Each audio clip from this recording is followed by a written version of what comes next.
సకల ఆశీర్వాదాలకు కారణభూతుడైన మా ప్రియ పరలోకపు తండ్రి, నిఘనమైన శ్రేష్టమైన నామాన్ని బట్టి మీకు లెక్కలేని వందనాలు స్తోత్రాలు చెల్లిస్తున్నాం.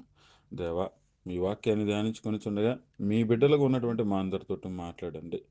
మహిమ ఘనత ప్రభావాలు మీరే పొందుకోండి. కూడొచ్చిన బిడ్డలను బట్టి, తోడుకొచ్చిన విధానాన్ని బట్టి మీకు కృతజ్ఞతాస్తులు చెల్లించుతున్నాను. ఇంకా రానున్న వారు ఎవరైతే ఉన్నారో వారందరినీ కూడా సకాలంలో మీ సన్నిధానంలోకి నడిపించండి. మహిమ ఘనత ప్రభావాలు మీరే పొందుకోమని మా ప్రభువును రక్షకుడైన యేసుక్రీస్తు నామంలో అడిగి వేడుకొనుచున్నాను తండ్రి. ఆమె. ప్రభునందు ప్రియులైన దేవుని పిల్లలందరికీ కూడా ప్రత్యేకమైన వందనాలు. ఆ, మలాకీ గ్రంథం నుంచి కొన్ని విషయాలు మనం ధ్యానించుకుందాం. ఈ మలాకీ గ్రంథం అన్నది బబులోను చెర తర్వాత వచ్చిన తర్వాత, బబులోను చెరలోంచి వచ్చిన తర్వాత ఈయన ప్రవక్తగా దేవుని ఒక మాటలు అందజేయడానికి, దేవుని పక్షంగా నిలబడి మాట్లాడడానికి దేవుడు పంపించుకున్నటువంటి చిన్న ప్రవక్తలలో ఒక ప్రవక్త. ఎవరు? మలాకి గారు అనమాట. అయితే అసలు ఈ మలాకి ద్వారా దేవుడు ఏం మాట్లాడుతున్నాడో ఒకసారి మనం చూద్దాం. ఎందుకంటే చాలా విలువైనటువంటి సంగతులు ఇవి, చాలా ప్రాముఖ్యమైనటువంటి సంగతులు. ఈ మలాకి గ్రంథం అనేది చాలా ప్రాముఖ్యమైనది. కాబట్టి అసలు ఇక్కడ జరుగుతున్నటువంటి కొన్ని సందర్భాలు ఏంటన్నది మనం శ్రద్ధగా ధ్యానం చేసుకుందాం. Okay, right. మలాకి గ్రంథం మొదటి అధ్యాయం మొదటి వచనం ఎప్పుడు కూడా చదవడానికి అవకాశం ఇవ్వనంటున్నారు కదా. సరే, ఈరోజు నాకు డ్యూటీ వచ్చేంత వరకు ఓపిక్గా చెప్తాను. మీరు కూడా వినే దమ్ము ధైర్యం మీకుందా? నన్ను భరించే ధైర్యం మీకుందా? నన్ను భరించే దమ్ము ధైర్యం మీకుంటే పని వస్తే తప్ప మామూలుగా అయితే వెళ్ళకండి. అంటే వాక్యాన్ని వింటాం ఖచ్చితంగా ఎంతసేపు అయినని. మేము యేసుక్రీస్తు గారి సువార్త చెప్తుంటే అక్కడ కొండ ప్రాంతంలో 2 రోజులు 3 రోజులు అలాగే ఏకధాటిగా వాక్యాన్ని విన్నారు. అపోస్తులు బోధ చెప్తుంటే కొన్ని గంటల సమయం వారు విన్నారు. అలాగా ఇక్కడ ఎటువంటి లోక సంబంధమైన విషయాలు లేకుండా ఉన్నదున్నట్టుగా వాక్యాన్ని ప్రస్తావించబడుతుంది కాబట్టి వినే ఓపిక మాకుంది, మీరు చెప్పండి అనేవాళ్ళు ఉన్నారా? డైరెక్ట్గా అడుగుతున్నా. వినే ఓపిక మాకుందంటే మలాకి గ్రంథం ద్వారా దేవుడు మనతో ఏం మాట్లాడుతున్నాడు అన్నది స్పష్టంగా మనం మాట్లాడేసుకుందాం. గంటన్నర, మినిమం గంటన్నర. Okay, right. వినే ఓపిక మాకు లేదండి చెప్పండి, 40 నిమిషాల్లో ముగించేస్తా, 40 మినిట్స్లో ముగించేస్తాం. లేదు, మాకు వినే ఓపిక ఉంది బ్రదర్, మేము వింటామనుకుంటే ఖచ్చితంగా వినండి. నా మీద ప్రేమ కలిగిన వాళ్ళు కింద కామెంట్లు పెట్టండి, నన్ను ద్వేషించేవారు కూడా పెట్టండి.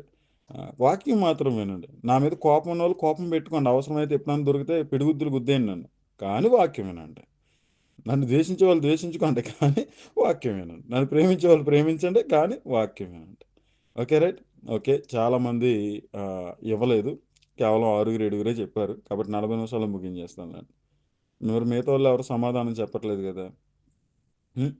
మిగతా వాళ్ళు ఎవరు చెప్పట్లేదు. మరి అందరూ చెప్తే మరి చెప్దామనేసి నేను చాలా ఆసక్తి కలిగి ఉన్నాను. మార్నింగ్ నుంచి డ్యూటీలో ఉన్నాను. మార్నింగ్ నుంచి 40 మినిట్స్ అనా? Okay, right. పొద్దుట గూగుల్ మీట్ కూడా జరగల.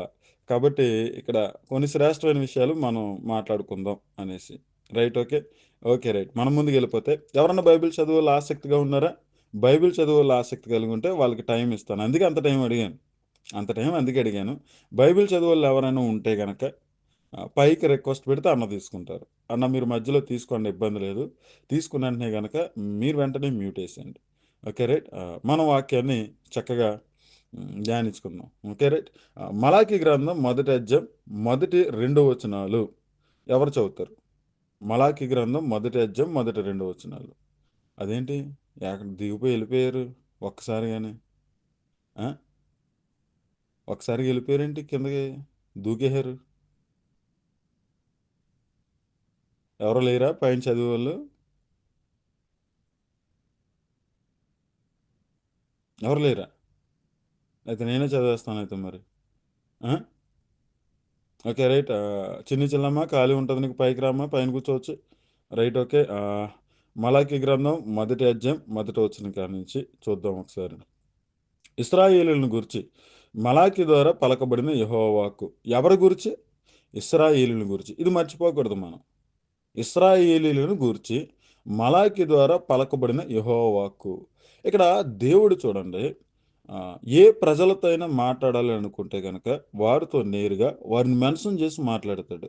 ఇక్కడ ఇశ్రాయేలు ప్రజల గురించి దేవుడు మాట్లాడుచున్నాడు, ఇశ్రాయేలు ప్రజల కోసం మాట్లాడుచున్నాడు అనేసి మనకి కనబడుతూ ఉంది. ఇది మనకి చాలా ప్రాముఖ్యమైనటువంటి ప్రసంగం. ఒక మాటలో చెప్పాలంటే. ఎందుకంటే ఇక్కడ ఉన్నటువంటి మాటలు నేడు మనతో మాట్లాడినటువంటి దేవుడు ఎవరైతే ఉన్నారో అంటే ఇక్కడ ఇశ్రాయేలు గురించి మాట్లాడిన దేవుడే మనతో కూడా మాట్లాడారు తన కుమారుని ద్వారా, అపోస్తలుల ద్వారా. ఆ విషయాలు మనం చూసుకుంటాం. కాబట్టి ఇక్కడ యెహోవా సెలవిచ్చినదేవనగా అంటే ప్రవక్తలందరూ కూడా ఎలా చెప్పారంటే యెహోవా సెలవిచ్చినదేవనగా అని చెప్పి మాట్లాడి, నేను మీ ఎడల ప్రేమ చూపి ఉన్నాను. అయితే మీరు ఏ విషయమందు నీవు మా ఎడల ప్రేమ చూపువందురు. ఏశావు యాకోబునికి అన్నకాడా? అయితే నేను యాకోబును ప్రేమించితిని. ఇదే యెహోవా వాక్కు. ఏశావును ద్వేషించి అతని పర్వతములను పాడు చేసి అతని స్వాస్థ్యమును అరణ్యమందున్న నక్కల పాలు చేసితిని. మనము నాశనమైతిమి. పాడైన మన స్థలములను మరలా కట్టుకుందుము రండని ఏదోమీయులు అనుకుందురు. అయితే సైన్యములకు అధిపతిగా యెహోవా సెలవిచ్చినదేమనగా, వారు కట్టుకొనను నేను వాటిని కింద పడద్రోయుదును. లోకులు వారి దేశము భక్తిహీనుల ప్రదేశమనియు వారు యెహోవా నిత్యకోపాగ్నికి పాత్రులనియు పేరు పెట్టుదురు. కన్నులారా దానిని చూచి ఇశ్రాయేలుల సరిహద్దులలో యెహోవా బహుగనుడిగా ఉన్నాడని మీరందురు. మొదటి 5 వచనాల్లో దేవుడు స్పష్టంగా వారితో మాట్లాడుతున్నాడు. నేను ఏశావును ద్వేషించుదని యాకోబును ప్రేమించుదని. యాకోబును ప్రేమించడం అంటే ఏంటి? యాకోబు సంతానమైన ఇశ్రాయేలుని నేను ప్రేమించుదని, ఏశావు సంతానమైనటువంటి ఏదోమీయులను నేను ద్వేషించుదని. ఎందుకు ద్వేషించాడు ఆయన? ఎందుకు ద్వేషించాడు? ఎందుకు ద్వేషించాడంటే గనక ఇశ్రాయేలీయుల మీద సంశయాలు, సనుగులు, విరుద్ధ భావం, శత్రుత్వ భావం పెట్టుకుని ఏదోమీయులు ఉన్నారు. ఇశ్రాయేలీయులు నాశనం అయిపోతుంటే ఏదోమీయులు సంతోషించారు. ఇశ్రాయేలీయుల మీద ఎవరైనా యుద్ధం వచ్చి తీసుకెళ్ళిపోతే ఏదోమీయులు ఆనందించారు. ఈ ఏదోమీయులు ఎవరు? ఏశావు సంతానం. ఇప్పుడు ఇశ్రాయేలీయులు ఎవరు? యాకోబు సంతానం. మరి ఏశావు, యాకోబులు ఎవరు? అన్నదమ్ములు. అన్నదమ్ముల బిడ్డలు ఎలా ఉన్నారు ఇక్కడ? అన్నదమ్ముల బిడ్డలు ఎలా ఉన్నారు? ఏశావు సంతానంగా పిలువబడుతున్న ఏదోమీయులు ఇశ్రాయేలుకి ఏదైనా కష్టం వచ్చినా, ఏదైనా ఇబ్బంది వచ్చినా చాలా సంతోషించి ఆనందించేవారు. శత్రువులకి సహాయం చేసేవారు. ఇశ్రాయేలు మీద తిరుగుబాటు చేసే ఇతర రాజ్యాలకి సహాయం చేసేవారు. వారి కీడులో ఉన్నప్పుడు వీళ్ళు సంతోషంగా ఉండేవారు. అయితే దేవునికి ఇది నచ్చింది కాదు. కాబట్టి ఇశ్రాయేలీయుల పట్ల ఇలా నడుచుకున్న విధానం బట్టి ఏదోమీయుల్ని ఆయన ఏం చేశాడు? నాశనం చేశాడు. ఏదోమీయుల పట్ల ఆయన తీర్పులు విధిస్తూనే ఉన్నాడు. నేను నిజమే మాట్లాడుతున్నాను. కావాలంటే నాకు రిఫరెన్స్ దొరికితే వెంటనే మీకు చూపిస్తాను. ఒక్క రిఫరెన్స్ ఇది అంటే ఈ చెప్పిన మాటలు మీకు దృఢపరచడానికి ఇవన్నీ చెప్పినయి నిజం అని నమ్మడానికి ఒకసారి మన కీర్తనల గ్రంథంలో ఐ థింక్ దొరికితే తీస్తాను, లేకపోతే లేదు. ఐ థింక్ 132 అనుకుంటా. ఒకసారి మనం చూద్దాం. కీర్తనల గ్రంథంలో ఒక మాట మనకు కనబడుతది. దొరికితేనే చూపిస్తాను, లేకపోతే ముందే చెప్తున్నా. Okay right. 137 దేవుని నామానికి మహిమ కలుగును గాక. చాలా సార్లు చెప్పాను ఈ కీర్తన. చాలా సందర్భాల్లో, చాలా సహవాసాల్లో చెప్పాను కాబట్టి బాగా గుర్తుంది నాకు. దేవునికి మహిమ కలుగును గాక. 137వ కీర్తనలో బబులోను సామ్రాజ్యంలోకి చెరగా వెళ్ళిపోయినటువంటి కొంతమంది భక్తులు ఏదోమీయుల గురించి మాట్లాడతారు. Okay right. ఏదోమీయుల గురించి ఏం మాట్లాడుతున్నారో ఒకసారి చూద్దాం. 7వ వచనం. 137వ కీర్తన 7వ వచనం. యెహోవా ఏదోము జనులు చేసినది జ్ఞాపకము చేసుకొనుము. యెహోవా ఏదోము జనులు చేసినది జ్ఞాపకము చేసుకొనుము. యెరూషలేము పాడైన దినమును జ్ఞాపకమునకు తెచ్చుకొనుము. దానిని నాశనము చేయడి, సమూల ధ్వంసము చేయడి అని వారి చాటిరి గదా. 7వ వచనంలో స్పష్టంగా ఈ భక్తులు అంటున్నారు. ఏమంటున్నారు? ఏదోమీయుల గురించి అంటున్నారు. ఏదోమీయులంట ఈ నెబుకద్నెజర్ రాజు వచ్చి వాళ్ళని పట్టుకెళ్ళిపోయినప్పుడు, అశ్షూరు సైన్యం వచ్చి యోధా సామ్రాజ్యాన్ని పట్టుకెళ్ళిపోతున్నప్పుడు, ఇతర రాజ్యాల వారు వచ్చి ఇశ్రాయేలుని ఇతర రాజ్యంలో ఉన్నటువంటి రాజులు వచ్చి ఈ ఇశ్రాయేలీయుల్ని బాధిస్తున్నప్పుడు, వారిని దోచుకుంటున్నప్పుడు, వారిని చంపుతున్నప్పుడు, వారొక ఆస్తిని లూటీ చేస్తున్నప్పుడు, దోచుకుంటున్నప్పుడు, దొంగతనం చేస్తున్నప్పుడు వీళ్ళు ఎలా చూసారంటే ఏదోమీయులు, ఏశావు సంతానమైన ఏదోమీయులు ఎలా చూసారంటే ప్రతి సందర్భంలో కూడా వాళ్ళు ఎలా చూసారంటే యెహోవా ఏదోము జనులు చేసినది జ్ఞాపకము చేసుకొనుము. యెరూషలేము పాడైన దినమును జ్ఞాపకము తెచ్చుకొనుము. దానిని నాశనము చేయండి, సమూల ధ్వంసం చేయండి అని వారు చాటిరి కదా.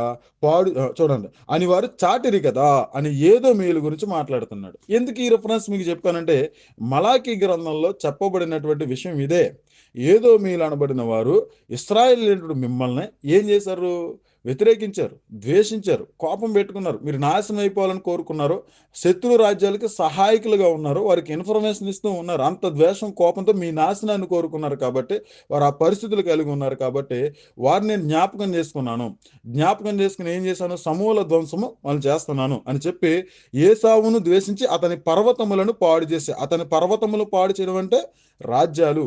ఆ ఏసావు ఏదోమేయులో ఉన్నటువంటి పట్టణాలు, ఆ పట్టణంలో ఉన్నటువంటి వారిని, ఆ రాజ్యంలో ఉన్నటువంటి వారిని ఏం చేశాను అన్నాడు? పాడుగా చేశాను అని చెప్తున్నాడు. ఇదంతా కూడా మీ మీద ప్రేమను బట్టే కదా! మీ మీద ప్రేమను బట్టే కదా ఇదంతా చేశాను. ఇశ్రాయేలు ప్రజలైన మిమ్మల్ని తోడుకొని వచ్చిన తర్వాత, మిమ్మల్ని కానాను భూభాగంలో పెట్టిన తర్వాత, మీకు శత్రువులుగా ఉన్న వారందరూ కూడా నాకు శత్రువులుగా ఉన్నారు. నేను మిమ్మల్ని ప్రేమించాను కాబట్టే ఐగుప్తు దేశం నుంచి తీసుకొచ్చాను. నేను మిమ్మల్ని ఏర్పరచుకున్నాను. ఏర్పరచుకున్న రీతిగా నేను మిమ్మల్ని ప్రేమించాను. చూడండి, అబ్రహాములోంచి దేవుడు పుట్టించుకున్నాడు కదా! అబ్రహాములోంచి ప్రత్యేకంగా పుట్టించుకున్నాడు కదా! ఏర్పాటు చేసుకున్నాడు కదా! వాగ్దాన సంబంధమైన జనంగాని ఏర్పాటు చేసుకున్న దేవుని ఆయన ఎంతగా ప్రేమించాడంటే ఆయన తోడుగా ఉన్నాడు. వారికి మంచి ఈవులనిచ్చాడు. వారికి రాత్రి వెన్నెల దెబ్బ తగల. ఇసుకలో నడుస్తున్నప్పుడు బురద అంటుకోల. పగలో ఎండ దెబ్బ తగల. వాళ్ళకి ఆకలి దప్పులు లేకుండానే శ్రేష్టమైనటువంటి రీతిగా చక్కగా గ్రద్దరెక్కల మీద ఎత్తుకుని వచ్చాడు. ఇప్పుడు అదే కొలత మనకి ఆదామును పుట్టించుకుంది దేవుడే. ఆదాములోంచి మనలందరిని ఏర్పరచుకున్నది కూడా దేవుడే. అలా ఏర్పరచుకున్న వారందరి పట్ల కూడా ఎంత ప్రేమ కలిగి ఉన్నాడన్నది యేసుక్రీస్తు ద్వారా తెలియజేసాడు. నిజమే కదా! ఒకసారి ఆలోచించండి. అబ్రహాములోంచి వాగ్దాన సంబంధమైన జనాంగం పట్ల ఆయన ఎంత ప్రేమ కలిగి ఉన్నాడో, యేసుక్రీస్తు ద్వారా ఆదాము సంతానంలోంచి వచ్చినటువంటి మనుషులందరి పట్ల కూడా ఎంత ప్రేమ కలిగి ఉన్నాడన్నది యేసుక్రీస్తు గారు చెప్పారు. అందుకే దేవుడు లోకమును ఎంతో ప్రేమించాడు. ఓకే. రైట్. మనం ఇక్కడికెళ్ళిపోదాం. ఇలాగా వారిని తీసుకొచ్చిన దగ్గర నుంచి ఇశ్రాయేలు ప్రజలకు వ్యతిరేకంగా ఉన్న వారందరి పట్ల కూడా దేవుడు వ్యతిరేకంగా ఉన్నాడు. శత్రువులందరికీ కూడా ఆయన శత్రువుగా ఉన్నాడు. వీరికి శ్రేష్టమైన భూఫలాన్ని ఇచ్చాడు. ప్రజలందరూ అంటే దేశాలు, ప్రపంచంలో ఉన్న దేశాలందరికంటే అన్ని జాతుల వారు ఉన్నప్పటికీ కూడా, ఎంతో మంది జాతుల వారు ఉన్నప్పటికీ కూడా, నేను మిమ్మల్ని ఏర్పరచుకున్నాను. నేను మిమ్మల్ని ప్రేమించాను. మీరు నాకు రాజ్యము, నా సొత్తైన ప్రజలు, నా పరిశుద్ధ జనాంగము. నేను పేరు పెట్టాను. ఇశ్రాయేలు అనే పేరు నేను పెట్టాను. దేవుడు పెట్టిన పేరది. దేవుడు నామకరణం చేసిన పేరది. యాకోబుకి ఇశ్రాయేలు అనే పేరు పెట్టింది దేవుడు. ఆ విషయాన్ని మనం గమనించాలి ఖచ్చితంగా. ఓకే. రైట్.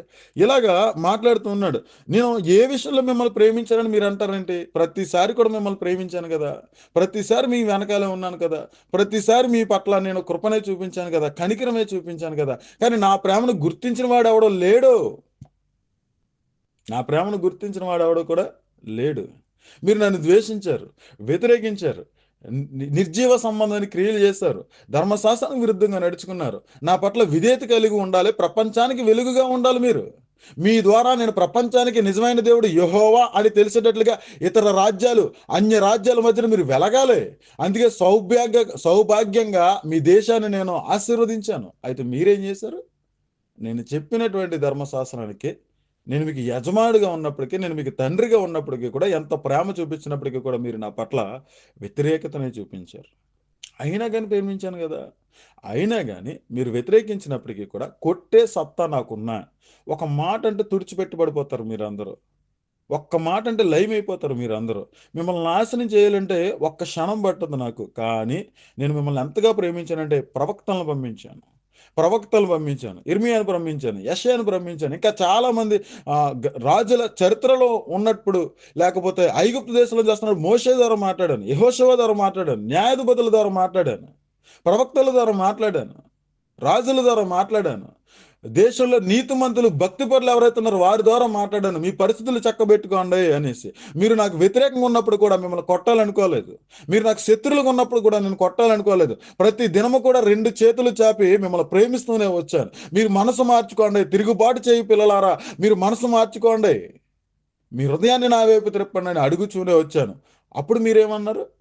ప్రతి తరంలో కూడా ఏమన్నారు? నేను మాట్లాడుతుంటే, నా అతి దీర్ఘ శాంతం, నేను మీ పట్ల అత్యంత కృపా కనికరాలు కలిగి ఉండడం, నేను దీర్ఘశాంతం కలిగి ఉండడం, ప్రవక్తల ద్వారా మాట్లాడుతున్నప్పుడు, లేకపోతే భక్తిపరుల ద్వారా నేను మాట్లాడుతున్నప్పుడు, రాజుల ద్వారా మాట్లాడుతున్నప్పుడు, యాజకుల ద్వారా మాట్లాడుతున్నప్పుడు, అబద్ధ యాజకులు, అబద్ధ బోధకులు, లేకపోతే రాజ్యరికం కోసం పోరాడుతూ ఉన్నటువంటి అబద్ధపు పరిపాలనలో ఉన్నటువంటి రాజులు మీరందరూ కూడా ఏం చేశారు? నా పట్ల తిరుగుబాటు చేశారు. ఎంత అపహాస్యం చేశారు నన్ను మీరు? ఒకసారి చూద్దామా? యెషయా గ్రంథం 5వ అధ్యాయం. ఓవరాల్‌గా చెప్తున్నానండి. ఓవరాల్‌గా చెప్తున్నాను. చూడండి. యెషయా గ్రంథం 5వ అధ్యాయం. నేను ప్రవక్త ద్వారా పంపించి ఇప్పటికి కూడా మించిపోయింది లేదు. మీరు శిక్షకు అర్హులుగా ఉన్నప్పటికీ కూడా శిక్ష విధించాలనే తాత్పర్యం నాలో లేక మిమ్మల్ని ప్రేమిస్తూనే వచ్చాను. ప్రవక్తల ద్వారా మాట్లాడుతూ 2 చేతులు చాపి, నా ప్రియ ఇశ్రాయేలు ప్రజలారా, మీరు మీ హృదయాన్ని మార్చుకోండి. మీ యొక్క రక్తము ఎంత ఎర్రగా ఉన్నప్పటికీ కూడా నేను హిమము కంటే తెల్లగా పరిశుద్ధంగా చేస్తాను. నేను అత్యంత కృపా కనికరము కలిగినటువంటి దేవుణ్ణి అని చెప్పేసి ఆయన మాట్లాడుతూనే వచ్చాడు. నిజం అది. దేవుడు ఆజ్ఞను హేతువు చేసుకొని, అతిక్రమాన్ని హేతువు చేసుకొని, శిక్ష విధించేటటువంటి క్రూరుడుగా లేడు. ఆయన అత్యంత కృపా కనికరం కలిగినవాడు. పాత నిబంధన కాలం నుంచి కూడా ఆయన కనికరం కలిగిన వాడే. ఎంత కనికరం కలిగిన వాడంటే గనక ఇశ్రాయేలు ప్రజలు తిరుగుబాటు చేసినప్పుడు 30 సంవత్సరాలు పరిచర్య చేస్తాడు ఇర్మియా. ఇర్మియా కంటే ముందు దాదాపుగా 35 సంవత్సరాలు, 40 సంవత్సరాలు పరిచర్య చేస్తాడు యెషయా. 70 సంవత్సరాల పరిచర్య తర్వాత వారు చెరలోకి వెళ్తారు. 70 సంవత్సరాల ప్రసంగాలు చెప్తారు వాళ్ళు. ఒకరోజు, 2 రోజు కాదు. ఈ లోపల ఎంతమంది చనిపోయి ఉంటారు, ఎంతమంది పుట్టుంటారు. వాళ్ళందరికీ కూడా దీర్ఘశాంతంతో చెప్తూనే ఉన్నాడు వాళ్ళకి. ప్రతి తరంలోనూ కూడా ఆయన దీర్ఘశాంతం కలిగి ఉన్నాడు. సంవత్సరాల తరబడి చెప్తూనే ఉన్నాడు. నోవహు గారి కాలంలో 100 సంవత్సరాలు చెప్పాడు. ఎన్ని సంవత్సరాలు చెప్పాడు? 100 సంవత్సరాలు నోవహు ఒక పక్క సువార్త ప్రకటన చేస్తూనే ఉన్నాడు. ఏంటా సువార్త? మారు మనసు పొందండి. ఏంటా సువార్త? మీ చెడు క్రియలు విడిచిపెట్టండి. ఏంటా సువార్త? మీ మీ చెడ్డ హృదయాన్ని విడిచిపెట్టండి. 100 సంవత్సరాలు సువార్త పరిచర్య చేస్తాడు. అదే సువార్త. శుభవార్త ఏంటనుకున్నారు? మనం అపరాధం చేసినప్పుడు, పాపం చేసినప్పుడు, దేవునికి ఉగ్రత పాత్రగా ఉన్నప్పుడు, ఆ దుగ్రత పాత్రగా ఉన్నటువంటి మనల్ని విడిపించడానికి ఒక శుభవార్త ఏంటి? ఇదిగో దేవుడు మీ పట్ల కనికరం కలిగి ఉన్నాడు. మారు మనసు పొందండి. అనాది కాలం నుంచి కూడా మాట్లాడుతూనే వచ్చాడు. కయ్యనుతో మాట్లాడాడు స్పష్టంగా. కయ్యను, నువ్వు కలిగి ఉన్న ఆలోచన మంచిది కాదు. నీ హృదయం మంచిది కాదు. నువ్వు హేబేలు చంపాలనుకుంటున్నావు. హత్య చేయాలనుకున్నావు. హేబేలు నిరపరాధి. ఆయన ఏం చేశాడని నువ్వు చంపాలనుకుంటున్నావు. నీ ఆలోచన మార్చుకో. లేకపోతే నువ్వు ఆలోచన చేసావా, అది పాపం, అది నిన్ను ఏలుతుందని చెప్పాడు. ఆదాముతోటి మాట్లాడాడు. నిజం, మనకు బైబిల్లో స్పష్టంగా కనబడుతుంది. ప్రతి ఒక్కరితో మాట్లాడాడు. అబ్రహాం గారితో కూడా మాట్లాడతాడు. అబ్రహామా, నిన్ను ఏర్పరచుకున్న వాడు నువ్వు, నా సన్నిధానంలో నిందారహితుడిగా ఉండు, నువ్వు సొంత నిర్ణయాలు తీసుకోకు. మాట్లాడుతూనే వచ్చాడు. ప్రతి వ్యక్తితో మాట్లాడుతూనే వచ్చాడు. వాళ్ళ సొంత క్రియలు లేకపోతే వారి యొక్క సొంత క్రియలు, సొంత ఆలోచన చెప్పి నడుచుకున్నప్పుడు కూడా ఆయన ఖండించాడు, గద్దించాడు, బుద్ధి చెప్పాడు. నా కుమారుడా, మించిపోయింది లేదు, మరలా నా వైపు రా అన్నాడు. ప్రతిసారి కూడా ఆయన ప్రేమను చూపిస్తూనే ఉన్నాడండి. పాత నిబంధన కాలం నుంచి, అనాది కాలం నుంచి కూడా దేవుడు కృపా కనికరమ కలిగిన వాడు. ఈరోజు చాలా మందికి ఇది అర్థం కాక పాత నిబంధనలో దేవుడు చాలా క్రూరుడిగా ఉన్నాడు కాబట్టి అటువంటి తీర్పులు విధించాడు. అయితే క్రొత్త నిబంధనలో దేవుడు అత్యంత కృపా కనికరం కలిగి ఉన్నాడంటే ఆయన హృదయం ఎప్పుడు ఒకేలా ఉంది. ఆయన నిరంతరం ఒకే రీతిగా ఉన్నాడు. నిరంతరం ఒకే ప్రేమ కలిగి ఉన్నాడు. నిరంతరం కూడా కృపా కనికరం కలిగి ఉన్నాడు. ఆయన తీర్పులు న్యాయమైనవి. ఆయన భవిష్యత్తును ఎరిగిన వాడు. భూమి మీద వీడు ఉండుట, వీడి వల్ల నాశనం జరుగుతుంది అనుకుంటే కనుక తీసేస్తాడు. నిజంగా సొదొమ గొమొర్రా పట్టణాల వల్ల నాశనం జరుగుతుంది, దానివల్ల అందరూ కూడా తయారవుతారని తీసి పడేశాడు అంతే. నిజంగా నినివే పట్టణం గురించి యోనా వెళ్తాడు. యోనా ద్వారా చెప్పినప్పుడు వాళ్ళు మారు మనసు పొందుతారు. అప్పటికి ఆ పట్టణం పెద్ద పరిస్థితులు లేవు. నినివే పట్టణం అంత రాజధానికి ఎదగల. తర్వాత రాజధానిగా ఎదిగింది. తర్వాత రాజధాని అయింది. అస్సూరికి పట్టణానికి రాజధాని అయింది. రాజధాని అయిన తర్వాత రాజధానిలో ఏం జరుగుతుంది? బిజినెస్లు బాగుంటాయి కదా, వ్యాపారం బాగుంటుంది కదా, లాభం బాగుంటుంది కదా. ఆ రాజధానిలో రాజు గృహం ఉంటది కదా. ఆ రాజధానిలో ఆ రాజు పూజించే గొప్ప దేవత గుడి కట్టడం ద్వారా కొమ్ములు నెత్తికెక్కాయి. మరలా ఎక్కడికి వెళ్ళారు? ఇశ్రాయేలు ప్రజల జోలికే వెళ్ళారు. యోనా ద్వారా రక్షించినటువంటి దేవుడు, యోనా ద్వారా ప్రకటన చేసినప్పుడు మారు మనసు పొందిన వారు మరలా కొమ్ములు నెత్తికెక్కుతాయి. తర్వాత ఏమన్నాడు ఒక ప్రవక్త ద్వారా? నినివే, నీకు అడ్రస్ ఉండదు అన్నాడు. అంతే. ఉందా ఇప్పుడు? లేదు. క్రొత్త నిబంధనలో కపెర్నహూము పట్టణం గురించి యేసుక్రీస్తు గారు మాట్లాడతారు. ఆకాశము మట్టుకు హెచ్చింపబడిన దానా అంటే దానికి అర్థం బాగా సెలబ్రిటీ పట్టణం అది కపెర్నహూము. ఏమన్నాడు? ఇదిగో నువ్వు ఏమైపోతావు, నాశనపు గుంట అయిపోతావు అన్నాడు. ఇప్పుడు ఉందా? ఎంక్వైరీ చేసుకొని గూగుల్లోకి వెళ్ళి కపెర్నహూము పట్టణం ఎప్పుడు నాశనం అయిపోయింది, ఎప్పుడు పతనం అయిపోయిందో కనబడుతుంది. యేసుక్రీస్తు గారు చెప్పిన కొన్ని సంవత్సరాలకి అది నాశనం అయిపోతుంది. నేను నిజమే మాట్లాడుతున్నాను. దేవుడి తీర్పులు న్యాయమైనవి. ఆయన న్యాయంగానే మాట్లాడతాడు. అక్కడ న్యాయంగానే మాట్లాడుతూ వచ్చేవాడు. ప్రతిసారి మాట్లాడుతూ వస్తే ప్రతి తరంలో కూడా ఎలా ఉన్నారో తెలుసండి? దేవుని మాటని ఎంత చులకనగా తీసుకున్నారంటే యెషయా గ్రంథం 5 అధ్యాయం 19 వచనం. సో, దేవుడు ప్రేమతోటి మాట్లాడుతుంటే ఆ ప్రేమ ఎలా కనబడిందంటే చూడండి ఈళ్ళకి యెషయా గ్రంథం 5 అధ్యాయం 19 వచనం. ఆయనను త్వరపడనిమ్ము. ఆయనను త్వరపడనిమ్ము. ఏదైతే దేవుడు చెప్పినాడో అది త్వరగా చేయమని చెప్పు అని అంటున్నాడు. ప్రతి తరంలో అలాగే ఉన్నారు. ఇప్పుడు కూడా మనం కూడా అలాగే ఉంటాం. ఆయన ఏదో చెప్తున్నాడు ప్రతిరోజు వాక్యం పట్టుకుని. గంట బుర్ర తింటాడు, గంటన్నర బుర్ర తింటాడు. కానీ వాక్యం ద్వారా మాట్లాడుతుంది ప్రభువు అన్న విషయం మర్చిపోయారు. బుర్ర తింటుంది నేనే. కానీ ఆ వాక్యం ఎవరిది? టైం తీసుకుంది నేనే. కానీ ఆ వాక్యం ఎవరిది? టైం తీసుకుని ఏమన్నా ఉదయ్ కుమార్ జీవిత గాథ చెప్తున్నానా? లేకపోతే కత్తరొచ్చిన ప్రయాణాల గురించి చెప్తున్నానా? లేకపోతే ఏంటి ఇక్కడికెళ్ళాను, కూర్చున్నాను, లేచాను వీడియోస్ చెప్తున్నానా? కాదు కదా! ఏం చెప్తున్నాను? వాక్యమే కదా! వాక్యం విన్న ప్రభు మనతో మాట్లాడుతుండ కనీస ఇంకిత జ్ఞానం లేకుండా చాలా మంది ప్రవర్తించేవారున్నారు. ఆ రోజు కూడా ఇర్మియా మాటల కిందనే తీసుకున్నారు. అందుకన్నారు ఇర్మియా అబద్ధం చెప్తున్నాడు. ఇర్మియాలో దేవుని ఆత్మ లేదు అని అన్నారు. కానీ ఇర్మియా అన్నాడు, నేను దేవుని ఆత్మ మూలంగా పలుకుతున్నానా? దేవుడు నన్ను పంపించాడా? లేదన్నది కంగారు పడకండి. నేను చెప్పింది జరిగినప్పుడు తెలుస్తది అన్నాడు. యెహెజ్కేలు వెళ్ళినప్పుడు అలాగే అన్నారు. యెషయా వెళ్ళినప్పుడు అలాగే చేశారు. యెషయా వెళ్ళినప్పుడు ఏమన్నారు చూడండి. యెషయా వెళ్ళినప్పుడు ఏమంటున్నారు? ఆయనను త్వరపడనిమ్ము. మేము ఆయన కార్యమును చూచినట్లు ఆయనను దానిని వెంటనే చేయనిమ్ము. ఇశ్రాయేలు యొక్క పరిశుద్ధ దేవుని ఆలోచన మాకు తెలియబడినట్లు అది మా ఎదుట కనబడనిమ్ము. ఎంత గర్వం అండి నిజంగానే. అశ్షూరు సామ్రాజ్యం వస్తుందిరయ్యా మిమ్మల్ని తీసుకుని వెళ్ళిపోతాడు, కొంకిలేసిన లాక్కెళ్ళిపోతాడు దవడల కంటే చేయమని త్వరగా. ఇదిగో ఇశ్రాయేలు వారాలా, యోధా వారలారా, దేవుడు మిమ్మల్ని ద్రాక్ష తోటను పోలి మాట్లాడుతున్నాడు. మీకు కంచె వేశాడు, బురుజులు కట్టించాడు, నీరు పెట్టాడు, కాపర్లను పెట్టాడు. అయితే దేవుడు అన్నీ తీసేస్తున్నాడు. అడవి మృగాలు వచ్చి తొక్కేస్తా మీ తోటను అన్నాడంతే. అయితే త్వరగా చెయ్యి ఆ పని అని అంటున్నారు వీళ్ళు. త్వరగా చేయమని ఆ పని అని అంటున్నారు. ఎంత ప్రజలు ఎంత అహంకారులుగా, ఎంత భక్తిహీనులుగా, భయం లేని వారుగా అయిపోవడానికి కారణం ఎవరో తెలుసా? యాజకులు అన్నాడు. ఎందుకని? ఆ ప్రజలు నడిపించాల్సిన బాధ్యత యాజకులది. ఇప్పుడు అర్థమైపోవాలి. సాధారణమైన విశ్వాసికి సరైనటువంటి వాక్యం అందించే లేకపోతే విశ్వాసి ఎలాగుంటాడు? ఆచార సాంప్రదాయ భక్తిలోకి వెళ్తాడు. విశ్వాసి ఎలా ఉంటాడు? హృదయపూర్వకంగా భక్తి చేయడు. నిజమే మాట్లాడుతున్నా. మలాకీ గ్రంథంలో యాజకుల గురించే ఉంటదక్కడ. ప్రతి తరంలో జరుగుతున్న విషయాన్ని ప్రభు మాట్లాడుతూ ఉన్నారు. ఒకసారి మనం ఇటొచ్చేద్దాం మరలా. మలాకీ గ్రంథం ఇక్కడికొచ్చేద్దాం.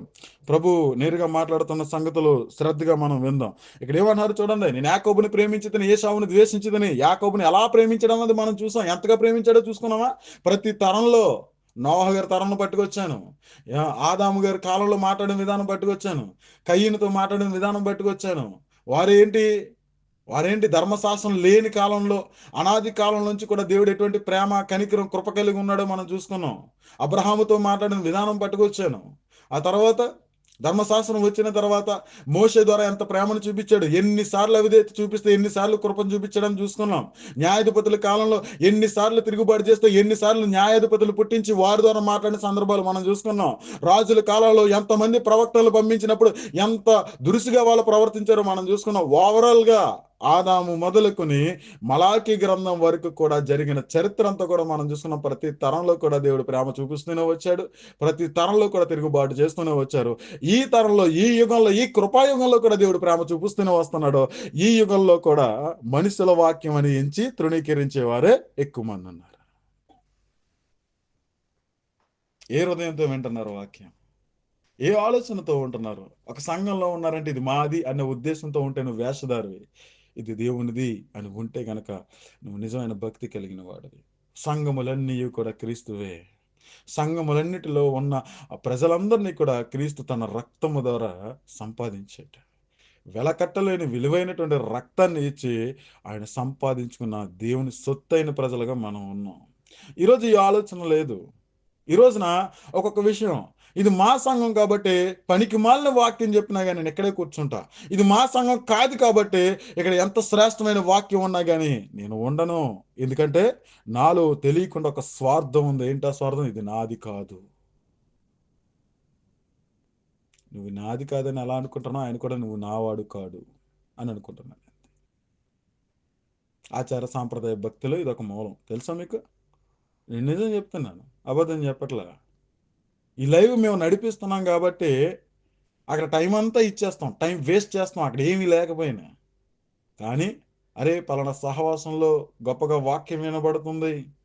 ప్రభు వాక్యం ద్వారా మాట్లాడుతున్నారన్న ఆలోచన ఉన్నా గానీ అక్కడికెళ్ళి కూర్చోం మనం. ఎందుకంటే అది మంద కాదురా.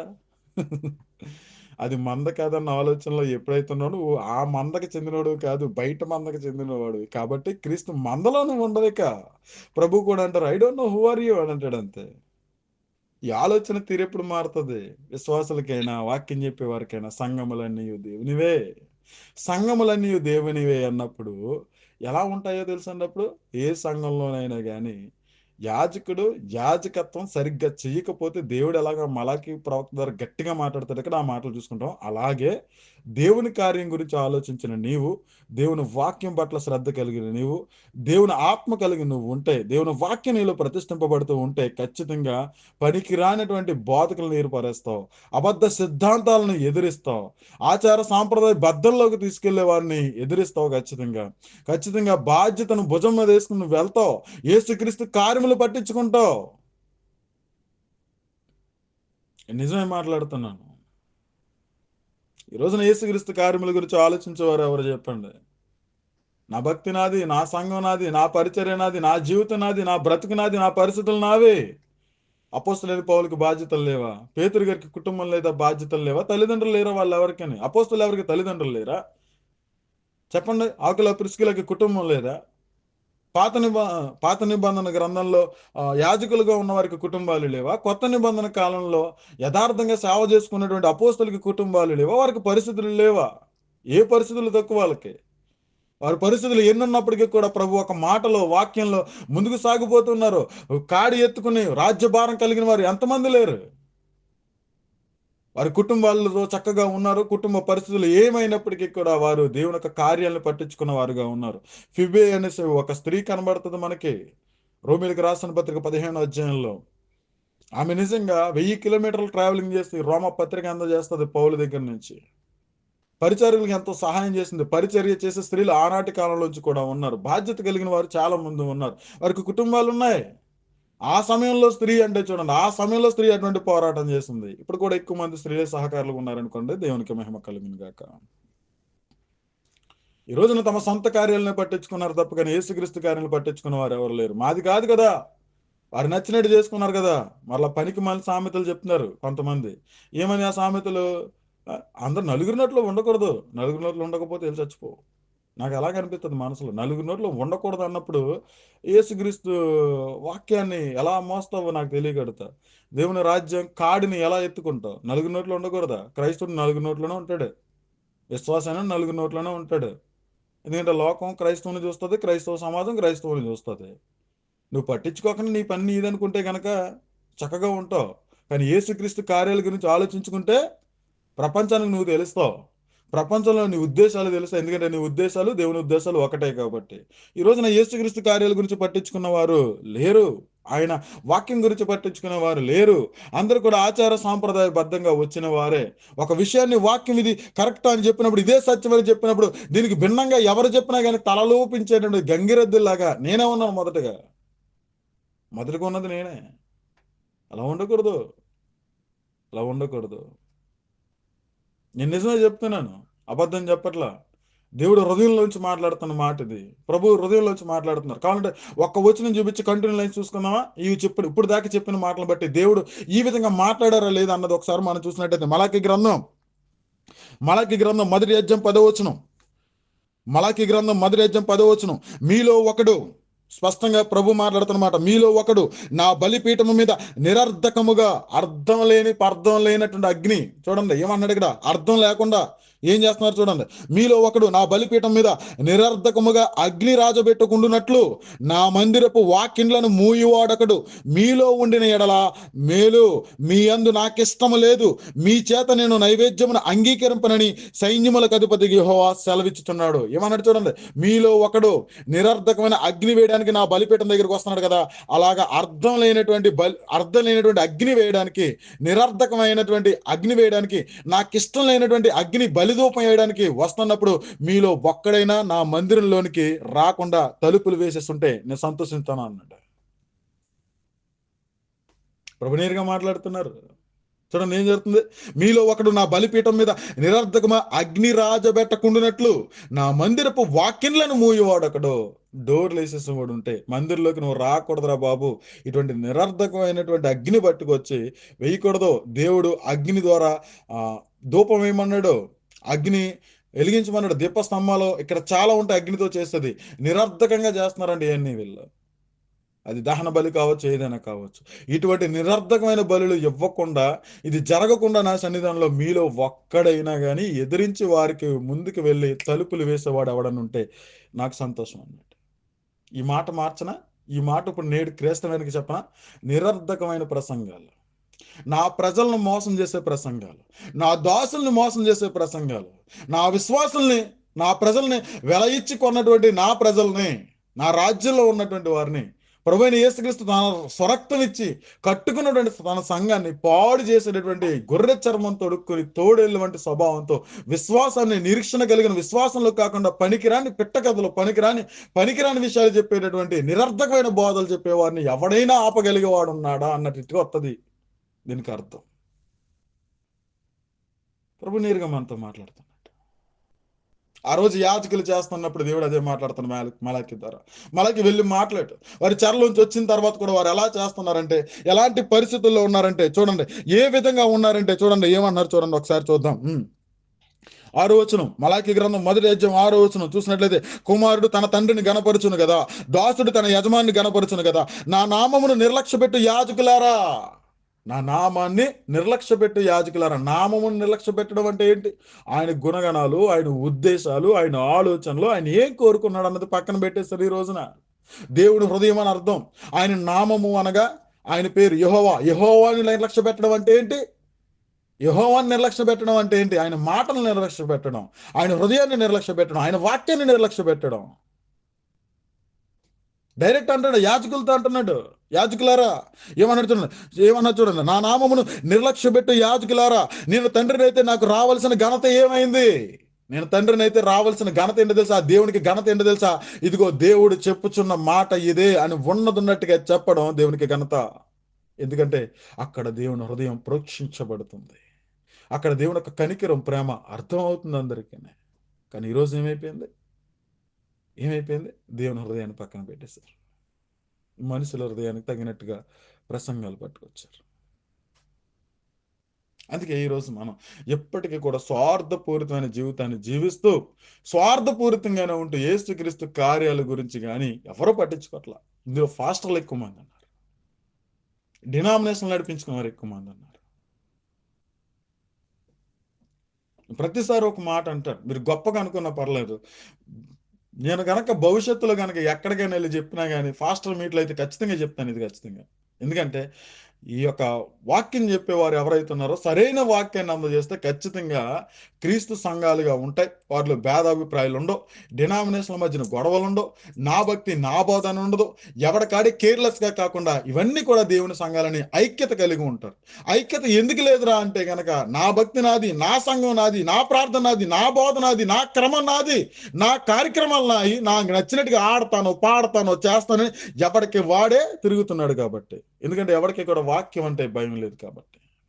స్వార్థపూరితమైనటువంటి సంఘ పరిచర్యలు ఎక్కువైపోయినాయి ఈ రోజున.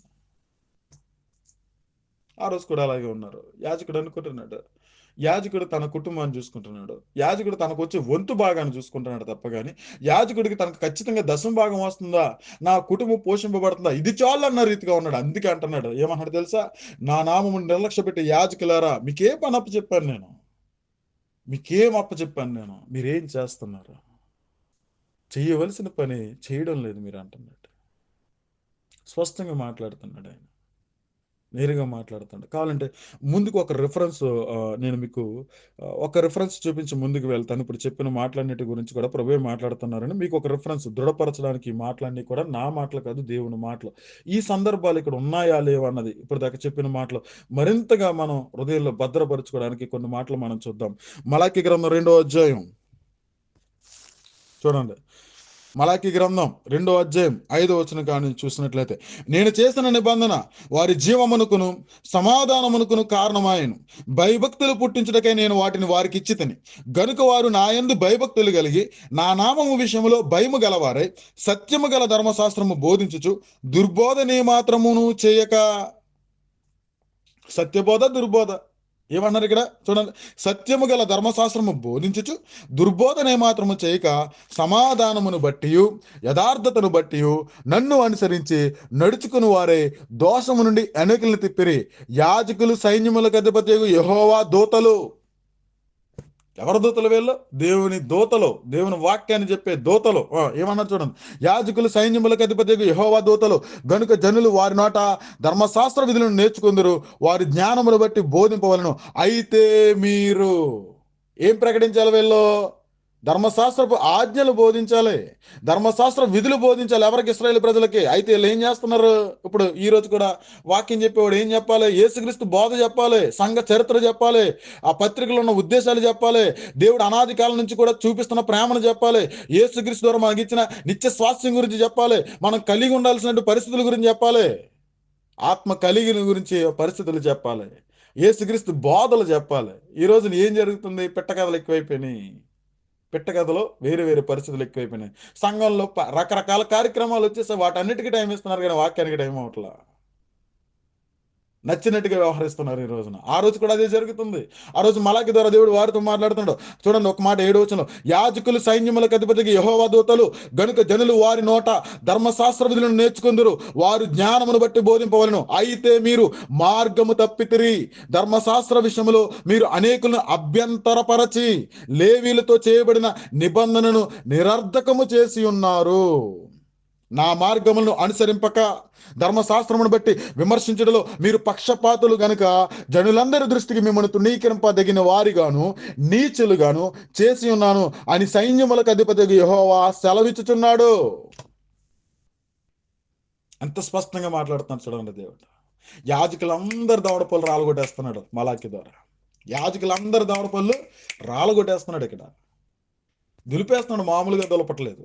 ఇదే ప్రసంగం, ఇదే శైలిలో ఎవరు మాట్లాడదు తెలుసా? ప్రకటన గ్రంథంలో 7 సంఘాలకి రాయి యోహాను, ఎఫెసు దూతకి ఎలా రాయి, స్మరణ దూతకి ఎలా రాయి, ఇలాగే చెప్పాడు యేసుక్రీస్తు గారు. స్మరణ దూతకి ఎలా రాయి, ఎఫెసు దూతకి ఎలా రాయి, ఎఫెసు సంఘానికి ఎలా రాయి, స్మరణ సంఘానికి ఎలా రాయి, ఫిలిదెల్ఫియా సంఘానికి ఎలా రాయి, ఇలాగే చెప్పాడు. 7 సంఘాలకి కూడా యేసుక్రీస్తు గారు ఇదే శైలిలో చెప్పాడు. ఇదిగో మార్చుకోమని చెప్పు, బోధ మారాలని చెప్పు, నికోలైల బోధ ఉంది మారాలని చెప్పు, బిలాము బోధకులు ఉన్నారు మారాలని చెప్పు, యెజబేలు బోధ ఉంది మారమని చెప్పు. ఇలాగే మాట్లాడాడు యేసుక్రీస్తు గారు కొత్త నిబంధనలు. ఒకటే శైలి, దేవుడు ఒకే రీతిగా మాట్లాడాడు. కాకపోతే అప్పుడు ధర్మశాస్త్రం బట్టి యాజకులతో మాట్లాడితే, ఈరోజు దేవుడు దూతలుగా, దేవుని పరిచారకులుగా ఉన్న వారితోటి ప్రభు యేసుక్రీస్తు మాట్లాడారు. గృహ నిర్వాహకత్వపు పని చేసేవాడు ఒళ్ళు దగ్గర పెట్టుకోవాలని చెప్పాడు. లోకసువార్త 12వ అధ్యాయంలో ఉంటుంది, మత్తయి సువార్త 7వ అధ్యాయంలో ఉంటుంది. ప్రభు నేరుగా మాట్లాడుతున్నారు. వినివాడు కూడా ఎలా వినాలి? దురద చెవులు కలిగిన వాడే ఉండకూడదు. వినేవాడు కూడా ఎలా ఉండాలి? ఏం వింటున్నావో జాగ్రత్తగా చూసుకోండి అని చెప్పాడు, ఏం వెత్తబడుతుందో మీరు జాగ్రత్తగా చూసుకోండి అని చెప్పాడు. ఇరువురికి ఇచ్చాడు. ప్రభు నేరుగా మనతో మాట్లాడుతున్నారు, మనతోటి మాట్లాడుతున్నారు ఆయన. యాజకులు ఎలా అయిపోయారంటే ఇక్కడ, నా మార్గమును అనుసరింపక ధర్మశాస్త్రమును బట్టి విమర్శించలో మీరు పక్షపాతులు గనుక జనులందరి దృష్టికి మిమ్మల్ని తృణీకరింపదగిన వానుగాను నీచులుగాను చేసి ఉన్నానని సైన్యముల అధిపతి యెహోవా సెలవిచ్చున్నాడు. ఎందుకంటే సంఘం భక్తి కలిగిన రీతికి వెళ్ళాలంటే ఏం చేయాలని చెప్పాడు? మరలా 5వ వచనం చదువుతున్నాను. మలాకి గ్రంథం 2వ అధ్యాయం 5వ వచనంలో, నేను చేసిన నిబంధన వారి జీవమునకును సమాధానమునకు కారణమైన భయభక్తులు పుట్టించుటకే నేను వాటిని వారికి ఇచ్చితిని. ఉన్న వాక్యం ఉన్నట్టుగా చెప్తే సజీవ యాగంగా సమర్పించుకునే భక్తిలోకి వెళ్తారు. ఆచార సాంప్రదాయ భక్తిలోకి వెళ్ళరు. నిరీక్షణతో కూడిన విశ్వాసంలోకి వెళ్తారు. బ్రతుకుట క్రీస్తు చావైతే మేలున్న రీతిగా వెళ్తారు. ఈ లోకంలో కుటుంబం కలిగి ఉన్నప్పటికీ కూడా, బిడ్డలు కలిగి ఉన్నప్పటికీ కూడా, పరిస్థితులు కలిగి ఉన్నప్పుడు కూడా యేసు క్రీస్తు కార్యాలు పట్టించుకుంటారు. అనేకులకు మాదిరిగా ఉంటారు. ఒక వ్యక్తిని చూస్తున్నప్పుడు 2 ఆలోచనలతో చూస్తాడు. ఒకటే స్త్రీలు, 2 పురుషులు, అంతే. వీడు వాడన్న భేదాలుండో, భేదవాడు ధనికుడనే భేదాలుండో. ప్రభు ప్రేమ సమాధానం కలిగి వెళ్తావు. డినామినేషన్ల మధ్యన భేదాలుండో. ఇడు మా సంఘంరా, వాడి సంఘంరా అన్న ఆలోచన ఉండదు. వీఆర్ వన్, మనందరం ఒకటే అన్న ఆలోచన ఉంటుంది. ఈ రోజున టిక్ టాక్లో కూడా ఒక లైవ్ అంటే ఒక లైవ్ పడతావు. తెలుసా మీకు? నాకు తెలుసు ఆ విషయం. ప్రతి ఒక్కరు కూడా సహోదరుల ఐక్యత కలిగి ఉండటం ఎంత మనోహరము, ఎంత శ్రేష్టం అని అంటారు. ఆ? ఎంత మనోహరం, ఎంత శ్రేష్టం అని అంటారు. అనేవాడికే ఉండదు. డైరెక్ట్ అన్నాను, పెట్టేవాడికే ఉండదు ఈ ఐక్యత. నిజంగా చెప్తున్నాను నేను. నిజంగా మీకు టైం ఉంటే వేరే లైవ్కి వెళ్తారు, మీరు వెళ్తారా? వేరే టైంకి టైం ఉంది, ఈరోజు వాక్యం అక్కడ టైం ఉంది, టైం లేక టైం ఉంటే వెళ్తారా ఎక్కడన్నా వాక్యం వినపడుతుందంటే? చెప్పండి ఒకసారి. ఈ లైవ్లో కనబడ్డ వాళ్ళు వేరే లైవ్లో కనబడరు నాకు. అక్కడ కనబడేవారు ఇక్కడ ఒకసారి కూడా కనబడరు. ఒకరిద్దరు కనబడతారు అంతే, ఏదో ఫార్మాలిటీగా వచ్చి వెళ్ళిపోయినట్టు వచ్చి ఒక 10 నిమిషాలు 20 నిమిషాలు ఉండి వెళ్ళిపోతారు. నేను చూసాను కదా, ఆల్మోస్ట్ అన్ని లైవ్లో తిరిగేశాను. ఒక్క లైవ్లోనే చెప్పలేదు, సురేష్ సన్ని గారి లైవ్లోనే చెప్పలేదు వాక్యం. నేను అన్ని లైవ్లో చెప్పాను. అన్ని లైవ్ల్లో కూడా చాలా ప్రసంగాలు చెప్పాను. ఆ చాలా ప్రసంగాలు చెప్తున్నాడు, ఇక్కడ ఉన్న వాళ్ళు చూసాను, అక్కడ ఉన్న వాళ్ళు చూసాను, అక్కడ ఉన్న వాళ్ళు చూసాను, ఎవరికాడికి పొందలేదు. ఎవరికైనా అందరికీ షేర్ చేస్తాం, అందరికీ షేర్ చేస్తాను. వస్తారా చూస్తే రారు. అందుకే ప్రతి సంఘంలోకి వెళ్తే మనం భేదాలు ఉండకూడదు, ఐక్యత కలిగి ఉండాలని చెప్తాను.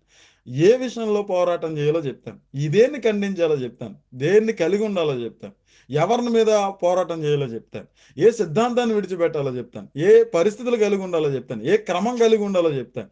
కానీ ఈ రోజున వారందరి మధ్యలోకి వెళ్ళి నేను శత్రువు అయిపోతున్నాను తప్ప అలా మాట్లాడి వారు మాత్రం ఐక్యత కలిగి ఉండాలనుకోవట్లేదు. డైరెక్ట్గా మాట్లాడుతున్నాను. మీట్లో పెట్టండి అమ్మ, పైకి వచ్చిన వాళ్ళు మీట్లో పెట్టండి తల్లి. హోస్ట్ గారు మీట్లో పెట్టండి, రిఫ్లెక్ట్ అవుతుంది నా వాయిస్. ఉన్నారా హోస్ట్ గారు? పైకి ఎవరు తీసుకున్నారు? మోడరేటర్ గారు ఆయన. నా వాయిస్ నాకు రిఫ్లెక్ట్ అవుతుంది. కిందకి దింపేయండి, కిందకి దింపేయండి. నా వాయిస్ రిఫ్లెక్ట్ అవుతుంది అన్న, అందుకని వాయిస్ రికార్డ్, మెసేజ్ రికార్డ్ అవుతుంది.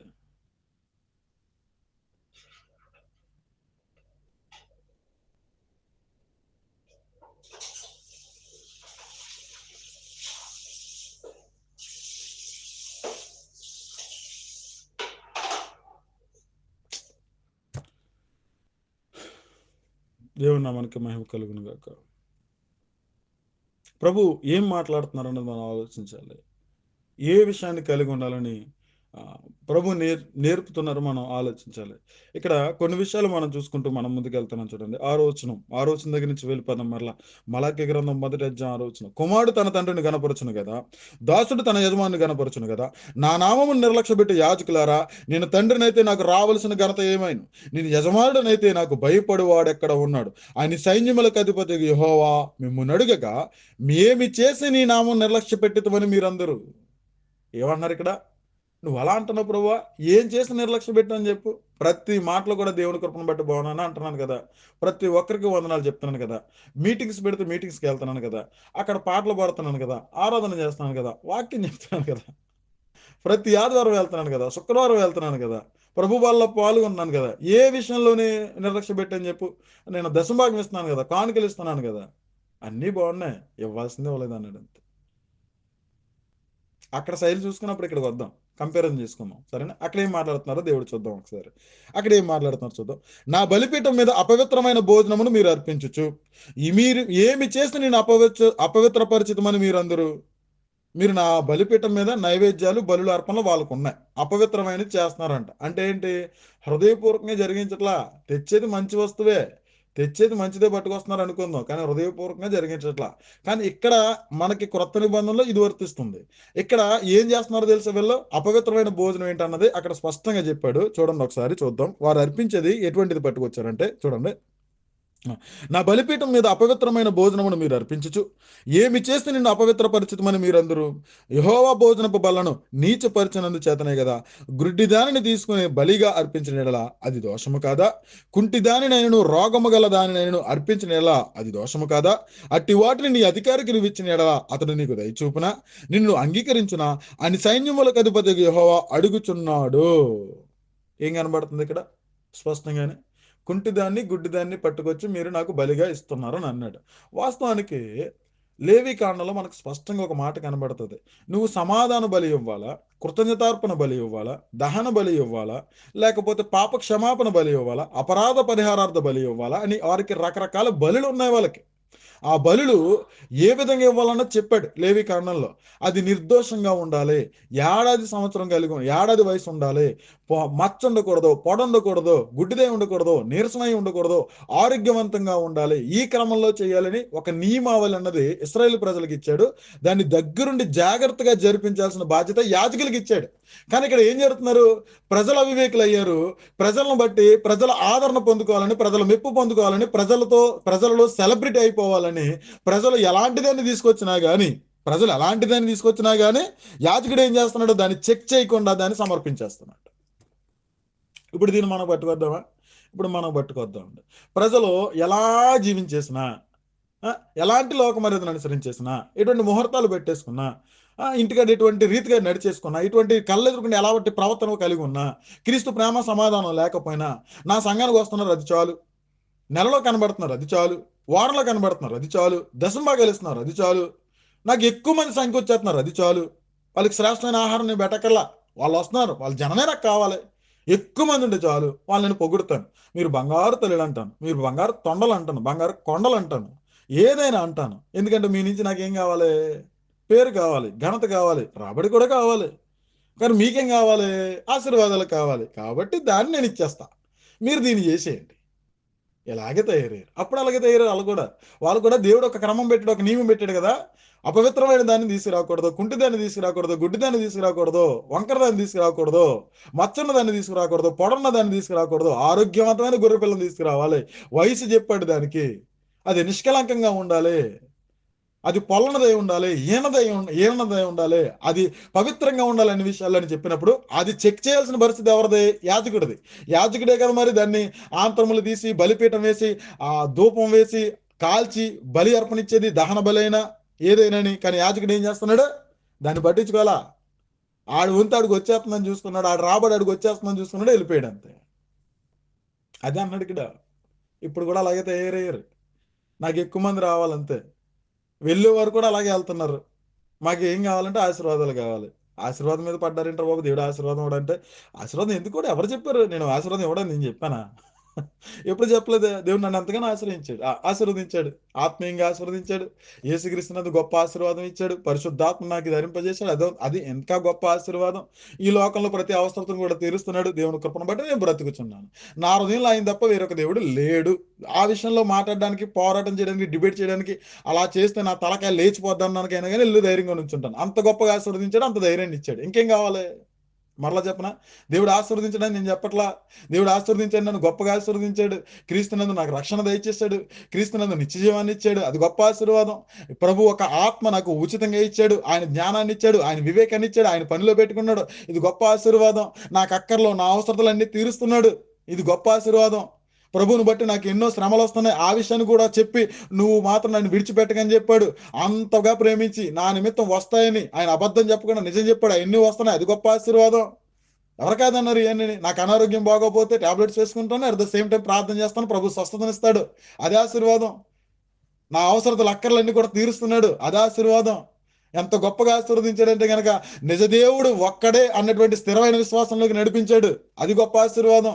ఆశీర్వాద సంబంధమైనటువంటి దేవుడిని ప్రకటించడానికైనా, ఆ దేవుడి విషయంలో డిబేట్లు చేయడానికైనా, ఆయన వాక్య విషయంలో డిబేట్లు చేయడానికైనా, నా మీద నిందలు వచ్చినా ఏం వచ్చినా చంపేస్తానన్నా కానీ ముందుకెళ్ళి నిలబడతాను, ఇది గొప్ప ఆశీర్వాదం. ఎంత ధైర్యాన్ని ఇచ్చాడు, ఇంకేం కావాలి? ఆశీర్వాదం ఇవ్వడని ఎవరు చెప్పాడు? కానీ మనమిని ఆశీర్వాదం ఏంటి?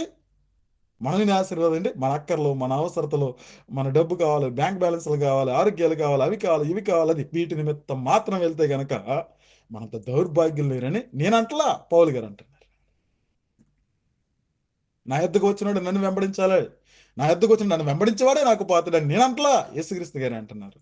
ఆయన నీతిని, ఆయన రాజ్యాన్ని వెతకండి. అతకండి అంటే దానికి అర్థం ఏంటి? ఆయన నీతిని కలిగి జీవించండి, ఆయన రాజ్యంలో ఉండండి, మీకు అక్కర ఇస్తాను అనేసి నేనంటలా, ఆయన అన్నట్టు ఎంత గొప్పగా ఆశీర్వాదిస్తున్నాడు. మరి వేరే రకమైన ఆశీర్వాదం ఏంటి? వేరే రకమైన ఆశీర్వాదం ఏంటంటే దేవుని వాక్యం ఉండదు, దేవుని హృదయం గురించి చెప్పరు, దేవుని గుణగణాల గురించి చెప్పరు, దేవుడు ఏం కోరుకున్నారో చెప్పరు. ఏం చెప్తారంటే కనుక నూనె బాటిల్ అమ్ముకుంటారు, అంతేనా? మీరు ప్రార్థన చేయండి, దేవుడు మీతో మాట్లాడడానికి సిద్ధంగా ఉన్నాడు, ఆయన నీ స్వరం వినాలనుకుంటున్నాడు అని చెప్పరు. నేను మాట్లాడుతాను, పక్కెళ్ళి కూర్చో అంటాడు. అదే ప్రార్థన. ఆ? అదే కదా. నేను మాట్లాడేస్తాను ప్రార్థన, నువ్వు వెళ్ళి పక్కకు కూర్చో. ఆ, నువ్వు నాకు పట్టుకొచ్చి, నాకు ఇస్తే ఆయనకి ఇచ్చినట్టే పట్టుకొచ్చి ఇచ్చేయి. ఇది మన శైలి ఇలా ఉంది. ఇప్పుడు క్రొత్త నిబంధనలు దేవుడు ప్రతి ఒక్కరితో మాట్లాడుతున్నాడు. ఆ, దేవుడు అందరి హృదయాల్లో నివసించాలనుకుంటున్నాడు. ఒకనొక టైంలో దేవుడు ఎక్కడ ఉన్నాడో తెలుసండి? పాత నిబంధన కాలంలో దేవుడు మందిరంలో ఉన్నాడు కాబట్టి, ఆ మందిరంలో ఉన్నటువంటి ఆ మందసం దగ్గర దేవుని మహిమ ఉంది కాబట్టి, ఆ మందసం దగ్గర ఉన్న మహిమకు ఇశ్రాయేలు ప్రజలకు మధ్యన మధ్యవర్తిగా ఎవరుండేవారంటే కనుక యాజకుడు ఉండేవాడు కాబట్టి, యాజకుడు చేయాల్సిన పని అదంతా.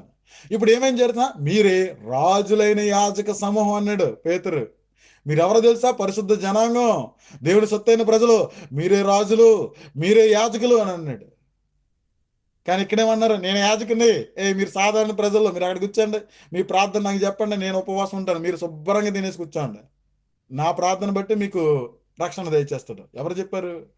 యేసుక్రీస్తు గారు స్పష్టంగా ఆ, తండ్రి అయిన దేవుడు యేసుక్రీస్తు గారి గురించి చేసే నిబంధన ఒక నియమావళి ముందుగానే ఇర్మియా గ్రంథం 31 అధ్యాయంలో చెప్పాడు. తండ్రులు ద్రాక్ష కాయలు తినగా పిల్లల పళ్ళు పులిసిన మాట ఇక వాడుకున్నారు. ఎవరి రక్షణ వారిదే, ఎవరి విశ్వాసం వారిదే, ఎవరి క్రియలు వారు వెంట వస్తాయి అన్నాడు. ఎవరి బహుమానం వారిదే అన్నాడు. నోవాహును బట్టి నోవాహు కుటుంబం రక్షింపబడినట్లుగా తర్వాత ఉండదు అన్నాడు. లోతును బట్టి లోతు కుటుంబం రక్షింపబడినట్లుగా తర్వాత ఉండదు అన్నాడు. ఎవరి రక్షణ వారిదే అన్నాడు, ఎవరి క్రియలు వారిదే అన్నాడు. ప్రభు ఏం మాట్లాడుతున్నారు? ప్రభు నేరుగా నీతో మాట్లాడుతున్నాడని పౌలు ప్రసంగాలు ఉన్నాయి. ప్రభు నేరుగా నీతో మాట్లాడుతున్నాడు కాబట్టి నువ్వు ప్రభుతో మాట్లాడని పౌలు ప్రసంగాలు ఉన్నాయి. ప్రభు ఒక ప్రసంగాలు కూడా అదే ఉన్నాయి. అందుకే ఆయన ప్రార్థన చేస్తున్నప్పుడు, నేను ప్రార్థన చేస్తాను మీరు రండి అని అనలా, నేను ప్రార్థన చేస్తాను మీరు పడుకున్నాను అనలా. గెస్సమైన తోటలో ఆయన అన్నాడు, మీరు మెలుకోగలిగి ప్రార్థన చేయండి అని అన్నాడు. నేను ప్రార్థన చేస్తున్నాను, మీ గురించి చేస్తున్నాను, నా గురించి చేస్తున్నాను, మీరు కూడా మెలుకోగలిగి ప్రార్థన చేయండి. ఆ గడి వచ్చింది, గొర్రెల కాపరిని కొడతారు, పట్టుకుంటారు, గొర్రెలు చెదిరిపోతాయి. మీకు శోధన కలగకుండానట్లుగా, శోధనలో ప్రవేశింపకుండానట్లుగా నేను మీ గురించి ప్రార్థన చేస్తున్నాను, మీరు కూడా మెలుకోగలిగి ప్రార్థన చేయండి అని అన్నాడు. ఈరోజు ఏం జరుగుతుంది?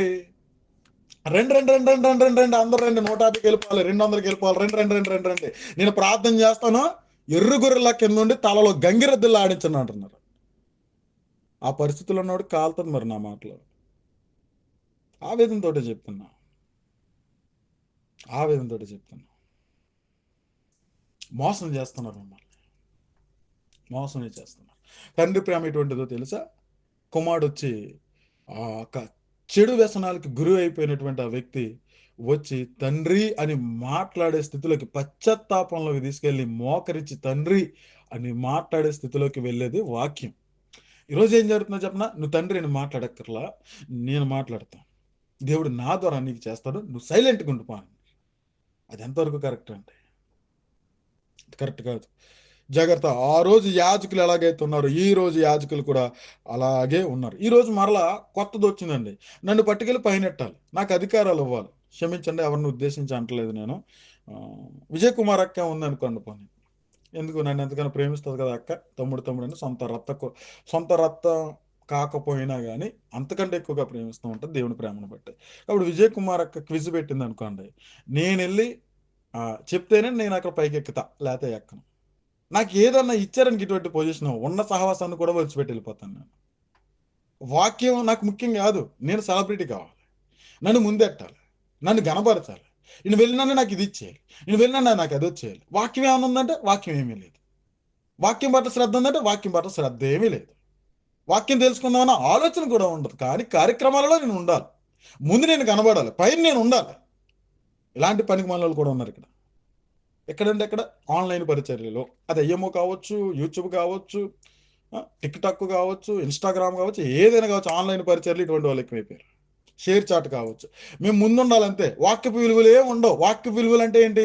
ప్రేమ, సమాధానం, సాత్వికం, ఈ దీర్ఘశాంతం, ప్రేమ కలిగి ఉండడం, సమాధానం కలిగి ఉండడం, తగ్గించుకోవడం, ఇటువంటి ఏమి ఉండవు. విధేయత, కృతజ్ఞతా భావం ఏమి ఉండవు. మాదిరి ఏమి ఉండవు.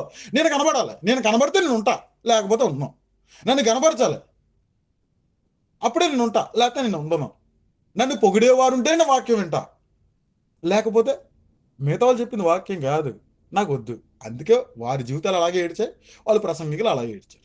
వాళ్ళు కూడా ఎక్కడా ఫలించరు, ఎక్కడా ఫలించరు, ఎక్కడ కూడా వాక్యం తెలుసుకోరు, నేర్చుకోరు. వారికి కావాల్సింది ఏంటంటే మేము ఏదో భక్తి చేసేస్తామన్న ఒక ఆచార భక్తంలో ఉంటారనమాట.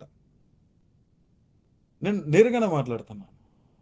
ఎవరు ఫీల్ అయినా గానీ, మాకు మనోభావాలు ఉన్నాయనుకుంటే వెళ్ళిపోండి. ఎందుకంటే గనక వాక్యం ఉన్నదున్నట్టుగా చెప్పడమే నాకు అప్పగింపబడిన బాధ్యత.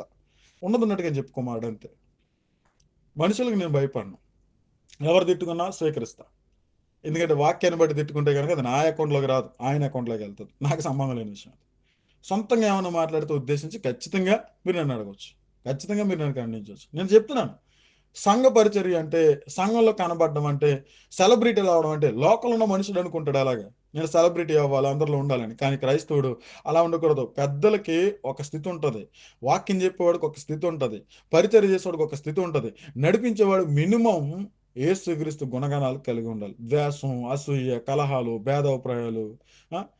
లేకపోతే ఒకరిని ఇష్టపట్టాలు, ఒకరిని ద్వేషించటాలు, ఒకరిని హైప్ చేసేయడాలు, ఒకరు తక్కువ చేయడాలు, ఇటువంటి పరిస్థితులు కలిగి ఎవరు కూడా ఏది చేయకూడదు. మినిమమ్ ఇది ఉండాలి. మినిమమ్ ఇది లేకపోతే ఎలా ఉంటదంటే గనక, చిన్నబుచ్చుకునే మనస్తత్వాలు కలిగి ఉండి చేయకూడదండి. కోపతాపాలు, చిన్నబుచ్చి కొన్ని మనస్తత్వాలు కలిగి ఉంటే చేయకూడదు. ఆయన భక్తి వ్యర్థమే అని ఎవరు చెప్తున్నారనుకున్నారు? యాకోబు గారు చెప్తున్నారు. యాకోబు పత్రిక విన్నారు కదా! అక్కడ అదే కదా! అదే కదా ఉందక్కడ. యాకోబు గారు చెప్తున్నారు ఆ మాట సంఘాలకి. ఈరోజు ఇక్కడ ప్రభు మనతో మాట్లాడుతున్న మాట, యాజకులు చేస్తున్న పని ఏ విధంగా ఉన్నది మాట్లాడుచున్నాడు చూడండి. ఈరోజు కూడా అలాగే ఉన్నారు. రైట్, మనం ముందుకు వెళ్ళిపోతే గనక చూద్దాం ఒకసారి. ఒక కంపారిజన్ చేస్తున్నాడు. ఇదిగో నీ యజమానుడు అనబడిన వాడికి ఆ, ఎవరికైనా భోజనానికి కేకేసి నువ్వు పులిసిపోయిన అన్నం పెడితే వాడు ఇష్టపడతాడా? ఎవరికైనా భోజనానికి కేకేసి 4 రోజుల నుంచి తీసిన ఫ్రిడ్జ్‌లో ఉన్న చికెన్ కూర ఫ్రై చేసి పెడితే, వేడి చేసి ఇస్తే వాడు తింటాడా? తింటాడా చెప్పండి? మీకు అర్థం అవ్వడానికి చెప్తున్నాను నేను. దేవుడు కూడా అలాగే మాట్లాడు. మీ యజమానికి గుడ్డిదాన్ని పట్టుకెళ్ళిస్తే ఒప్పుకుంటాడా? ఫ్లవర్ బుకే వాడిపోయిన ఫ్లవర్ బుకే పట్టుకెళ్ళిస్తే ఒప్పుకుంటాడా? తీసుకుంటాడా? ఎలా చూస్తాడు? ఎరా ఎలా కనబడుతుంది నీకు? అని అంటాడు కదా! మరి నేనేం కోరుకుంటున్నాను? నేనేది తెమ్మన్నాను? ఏ విధంగా తెమ్మన్నాను? ఆ బాధ్యత మీరుండి మీరు చూసుకోవాలి కదా! మీరు ఇటువంటియన్నీ చేస్తుంటే గనక నేనెలా అంగీకరిస్తాను? అని కంపారిజన్ చేస్తున్నాడు. మనుషులకి అర్థమయ్యే భాషలో మాట్లాడుతున్నాడు. ఎలా మాట్లాడుతున్నాడో చూడండి. 8దో వచనం చూద్దాం. చూడండి. ఒకసారి చూద్దాం. 8దో వచనం. గుడ్డి దానిని తీసుకొని బలిగా అర్పించిన ఎడల అది మీకు దోషము కాదా? కుంటి దానినైనను రోగము గల దానినైనను అర్పించిన ఎడల అది దోషము కాదా? అట్టి వాటిని నీ అధికారికి నువ్వు ఇచ్చిన ఎడల అతడు నీకు దయ చూపునా? నిన్ను అంగీకరించిన ఏదో పని మీద ఎమ్మెల్యే దగ్గరికి వెళ్తావు. ఎమ్మెల్యే దగ్గరికి వెళ్ళి నువ్వు స్వీట్ బాక్స్ ఉప్పితే కంపు కొడుతుంది. అటువంటి స్వీట్ బాక్స్ వెళ్తే అంగీకరిస్తాడా? తీసుకుంటాడా ఎమ్మెల్యే?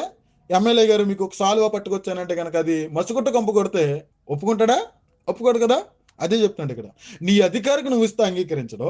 నువ్వు ఎవరికిచ్చినా శ్రేష్టమైనది ఇవ్వాలనుకుంటావు కదా! మరి నా దగ్గరికి వచ్చినట్టుగా ఏంటి ఇలా తయారయ్యారు అన్నాడు అంతే. పాడైపోయింది నువ్వే తినవు కదా! నువ్వే అంగీకరించవు కదా! నీ వస్త్రాలు ఏసుకునే వస్త్రాలు చెమటకం పోతేనే నువ్వు ఒప్పుకోవు కదా! ఏసుకోవడానికి నీకు ఇష్టపడవు కదా! నీ గది స్మెల్ వస్తే నువ్వు ఉండలేవు కదా! అంతేనా?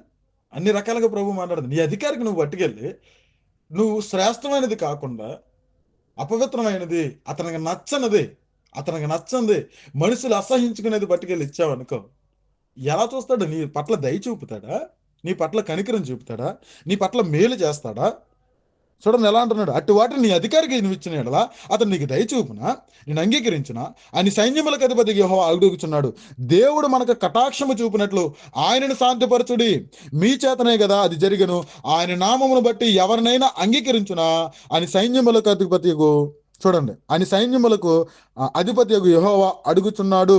ఆయన మిమ్మును బట్టి ఎవరినైనా అంగీకరించిన ఆయన సైన్యములకు అధిపతియగు యెహోవా అడుగుచున్నాడు. యాజకుడు చేస్తున్న పని బట్టి విశ్వాసి అర్పించినటువంటి అర్పణ కూడా అంగీకరించడు.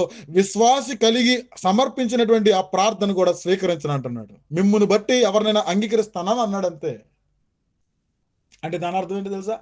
యాజకుడు ఇశ్రాయేలు ప్రజల్లో ఎవరైతే అపరాధ పరిహారార్థ బలి పట్టుకొచ్చారనుకోండి, పాపం చేసినందుకు అపరాధ పరిహారార్థ బలి, పాప క్షమాపణ బలి అట్టుకొచ్చారనుకోండి, ఒరే నాయన, ఈ బలి నువ్వు పాపం చేశానని ఒప్పుకున్నావు కదా, నువ్వు బలి అన్నది ఇవ్వాలి. కాబట్టి అది ఇదిగో ఈ గొర్రె తెత్తే ఇది ఏడాదిలో ఉండాలి, మగదై ఉండాలి, దేనితో కలిసిందై ఉండకూడదు, జబ్బుదై ఉండకూడదు, నీరసందై ఉండకూడదు, నువ్వు ఇలా రావాలి, ఈ విధంగా నీ కుటుంబం రావాలి, ఈ టయానికి రావాలి, ఈ విధంగా నేను చేస్తానని నియమావళి చెప్పి ఆ నియమం ప్రకారంగా బలి ఇవ్వాలి. ఎవరికి?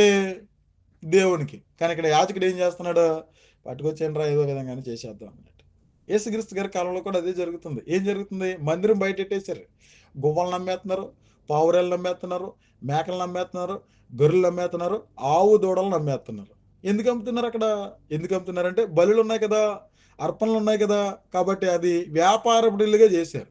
వీళ్ళు ఏం చేయాలి? అసలు ఏదైనా బలి ఇవ్వాలంటే మొదట దాన్ని కొనుక్కొని ఇంటికి పట్టుకెళ్ళి దాన్ని పరీక్షించి దాన్ని ఆరోగ్యంగా ఉందో లేదో కొన్ని రోజులు పెట్టుకున్న తర్వాత ఆ తర్వాత యాజకుడి దగ్గర పట్టుకొచ్చి యాజకుడు ఓకే అని సర్టిఫికేట్ ఇస్తే అప్పుడు యాజకుడు నియమించినటువంటి రోజులో ఆ డేట్లో వాళ్ళు ఇస్తారు. ఇక్కడ ఇది జరగట్లా, డైరెక్ట్ మందిర దగ్గర అమ్మేస్తున్నారు.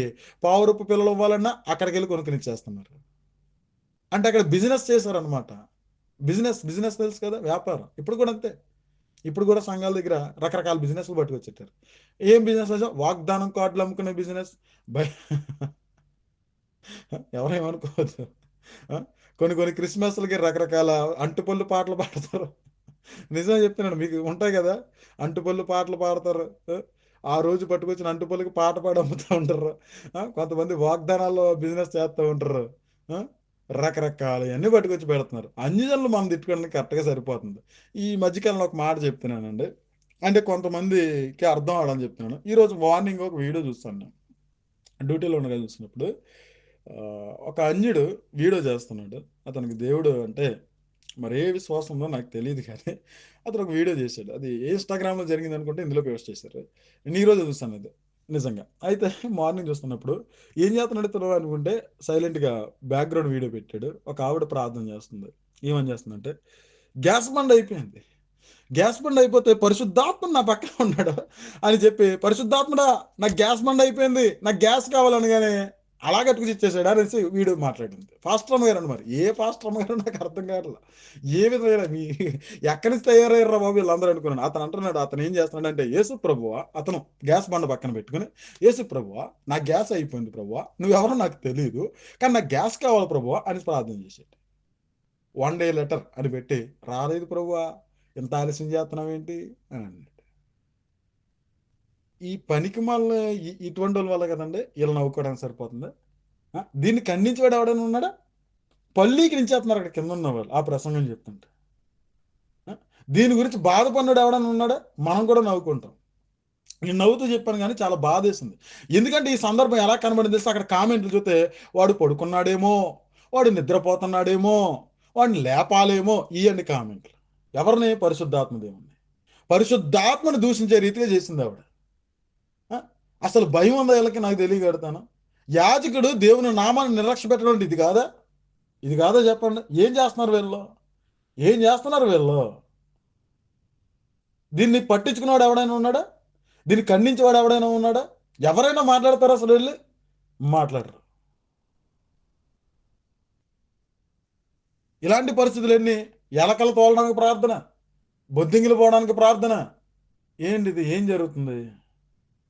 యాజకులు ఇటువంటి పనికి మళ్ళీ యాజకులు ఈ రోజు కూడా ఉన్నారు.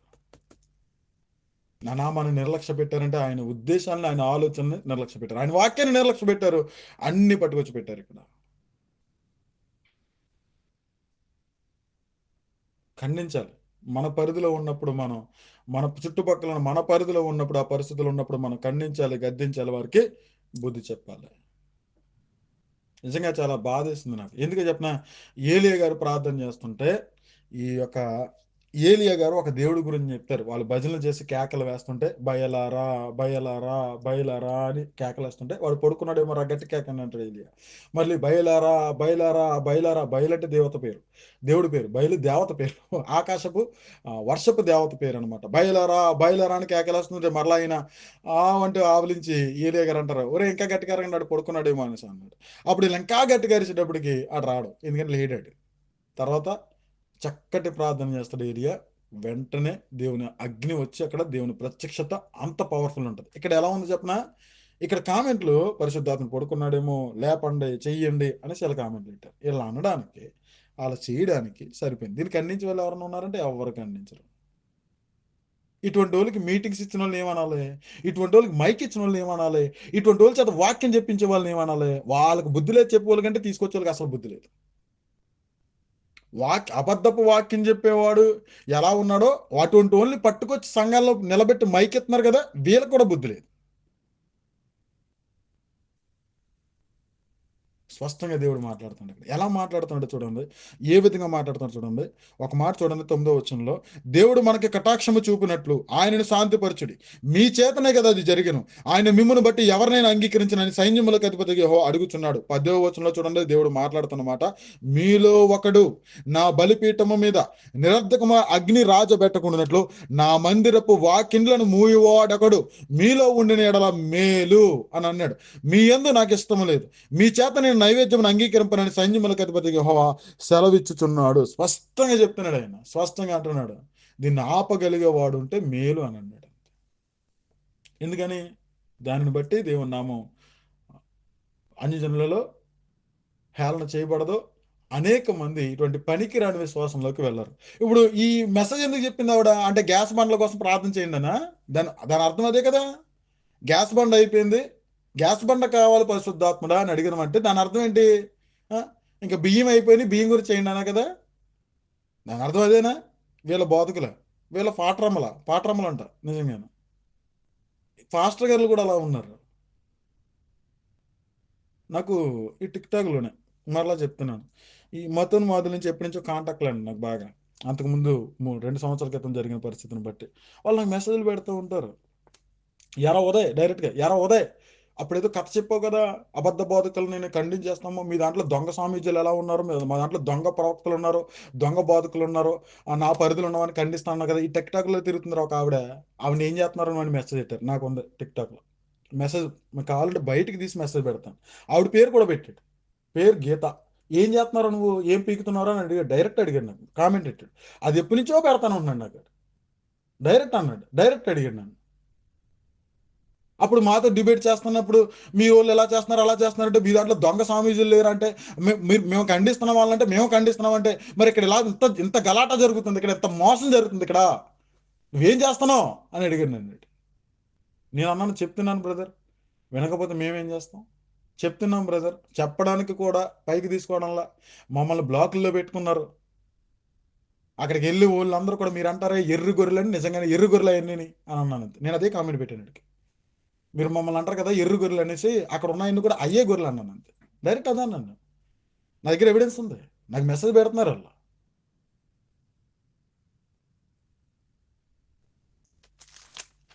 సత్యంలో అలా నించున్నప్పుడు, మన ఉద్దేశాలు అర్థమైనప్పుడు వాళ్ళు ఇర్రెస్పెక్టివ్గా మాట్లాడిన కానీ బూతులు తిట్టడం మానేసి ఇలా అడుగుతారు వాళ్ళు. నేను నిజమే మాట్లాడుతున్నాను. దేవుడు ఆ రోజున మాట్లాడుతున్నప్పుడు ఒక మాట అంటున్నాడు, అయ్యా ఇలాంటి పరిస్థితులు కలిగి నా మందిరానికి వచ్చి బలులు ఇచ్చేవాడిని రానివ్వకుండా నా మందిరపు వాకిండ్లను మూవివాడు ఒకడు మీలో ఉండిన ఎడల మేలు అని అన్నాడు. యేసుక్రీస్తు కార్యాల గురించి పట్టించుకున్న వారు ఈ రోజు లేరు, వాక్యాన్ని పట్టించుకున్న వాళ్ళు ఎవరు లేరు. ఎప్పుడు చూసినా నేర్చుకుంటా నాకేమీ తెలియదండి. సముద్రం అంటే సంవత్సరాల తరబడి అదే మొక్క చెప్తున్నావు, బైబిల్ అంటే సముద్రం బాబాయ్, నేను ఏదలైనా ఎదుకున్నా, మరి 60 పుస్తకాలు ఎందుకు ఇచ్చారు? ఏదలైందా ఇది? ఏదలైంది కాదు, ఇదే. నేను మాట్లాడితే బాధపడతారని మాట్లాడాను. ఇదే ఈదడానికి పరిశుద్ధాత్మని ఇచ్చాడు, ఈదడానికి ఇచ్చాడు. ఇది బైబిల్ మహాసముద్రమే.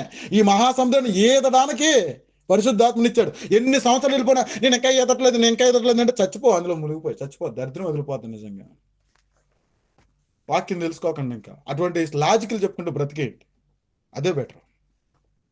ఎందుకని చెప్పండి, ప్రతి ఒక్కరు కూడా దేవుడు అది ఇస్తాడని పురుగొలుపుతున్నారేమో. నేను ఏ విధంగా పురుగొలుపుతున్నానంటే, మిమ్మల్ని దేవుని వాక్యం ఉన్నప్పుడు వాక్యాన్ని ధరించుకున్నాం. మనం వాక్యం కలిగి ఉంటే సరిపోదు, అబద్ధ బోధకులను కూడా ఖండించాలి, అసత్యాన్ని కూడా ఎదిరించాలి, దుర్బోధన కూడా ఖండించాలి.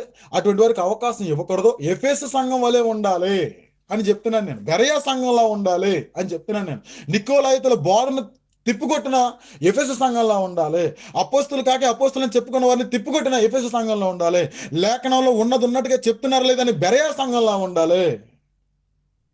ఎలా ఉండాలని చెప్తున్నాను. ఉందా దమ్ము ఉందా, ధైర్యం ఉందా మీకు? అబద్ధ బోధలు ఎదుర్కొండ వెళ్ళి నుంచిన ధైర్యం ఉందా మీకు? ఖండించే ధైర్యం ఉందా? తప్పు చెప్తే, ఈవెన్ నేనైనా తప్పు చెప్తే నిలుచుని పైకి తీసి మ్యూట్ తీసి నువ్వు చెప్పింది అబద్ధం అని చెప్పగలవా? తిరగేయవు. ఎందుకంటే నీకు స్వార్థం ఎక్కువ, ఎందుకంటే నువ్వు పిరుకోడు నువ్వు.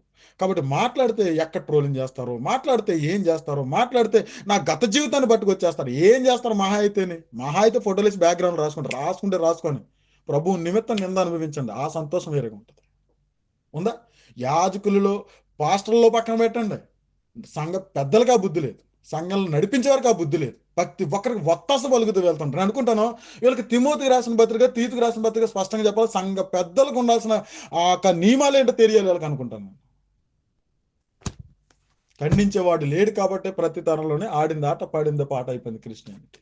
ఎవడికి నచ్చిన సంఘం వాడు, ఎవడికి నచ్చిన పరిధుల వాడు, ఎవడికి చెప్పిన వాక్యం, ఎవడికి ఆడే బాధకుడు, ఎవడికి వాడే పరిచారకుడు, ఎవడికి వాడే సంఘ పెద్ద. మరి వాక్యాన్ని ఏం చేద్దాం? తీతుకు రాసిన పత్రికలో సంఘ పెద్ద గురించి చెప్పింది ఏం చేద్దాం? ఇంకొంతమంది వస్తారు అక్షరాన్ని పట్టుకుని, అసలు స్త్రీలండి భర్త పర్మిషన్ లేకుండా సంఘానికే రాకుండండి అని అంటే కనుక అనే వాళ్ళు కొంతమంది ఉంటారు. దాన్ని తిరగెత్తి మరి నా మీదకి వ్యతిరేకత, నేను సాతాన్ని. స్త్రీలండి భర్త పర్మిషన్ లేకుండా వాక్యం చెప్పకూడదు, ప్రార్థన చేయకూడదు, ఆరాధన చేయకూడదు, అసలు మాట్లాడకూడదు అని అంటారు. ఒక విషయం చెప్పిన, 100 కోట్ల మంది ఎత్తబడే రాజ్యంలో ఉంటే అందులో 70 కోట్ల మంది స్త్రీలు ఉంటారు. తెలుసా మీకు? నేను నిజం చెప్పిన. ఆలోచిస్తే ప్రపంచంలో ఇప్పుడు 100 కోట్ల మంది దేవుని మందిరాలు జరిగితే కనుక 100 కోట్ల మందిలో 70 కోట్ల మంది స్త్రీలు ఉన్నారు, 30 కోట్ల మంది పురుషులు ఉంటారు. మీ సంఘంలో 100 మందికి 70 మంది స్త్రీలు ఉంటారు, 30 మంది పురుషులు ఉంటారు. అవును కదా? ఇక లైవ్ లో 32 మందిలో దాదాపుగా 20కి పైన 25 మంది దాకా ఎవరుంటారు? స్త్రీలు ఉంటారు, 7 పురుషులు ఉంటారు. చిన్నబుచ్చుకోవడం, లేఖనాన్ని చూపించి మాట్లాడితే చిన్నబుచ్చుకోవడం, మా పరువు పోతుందండి, మా మర్యాద పోతుందండి. పేతురు అలా అనుకోలా.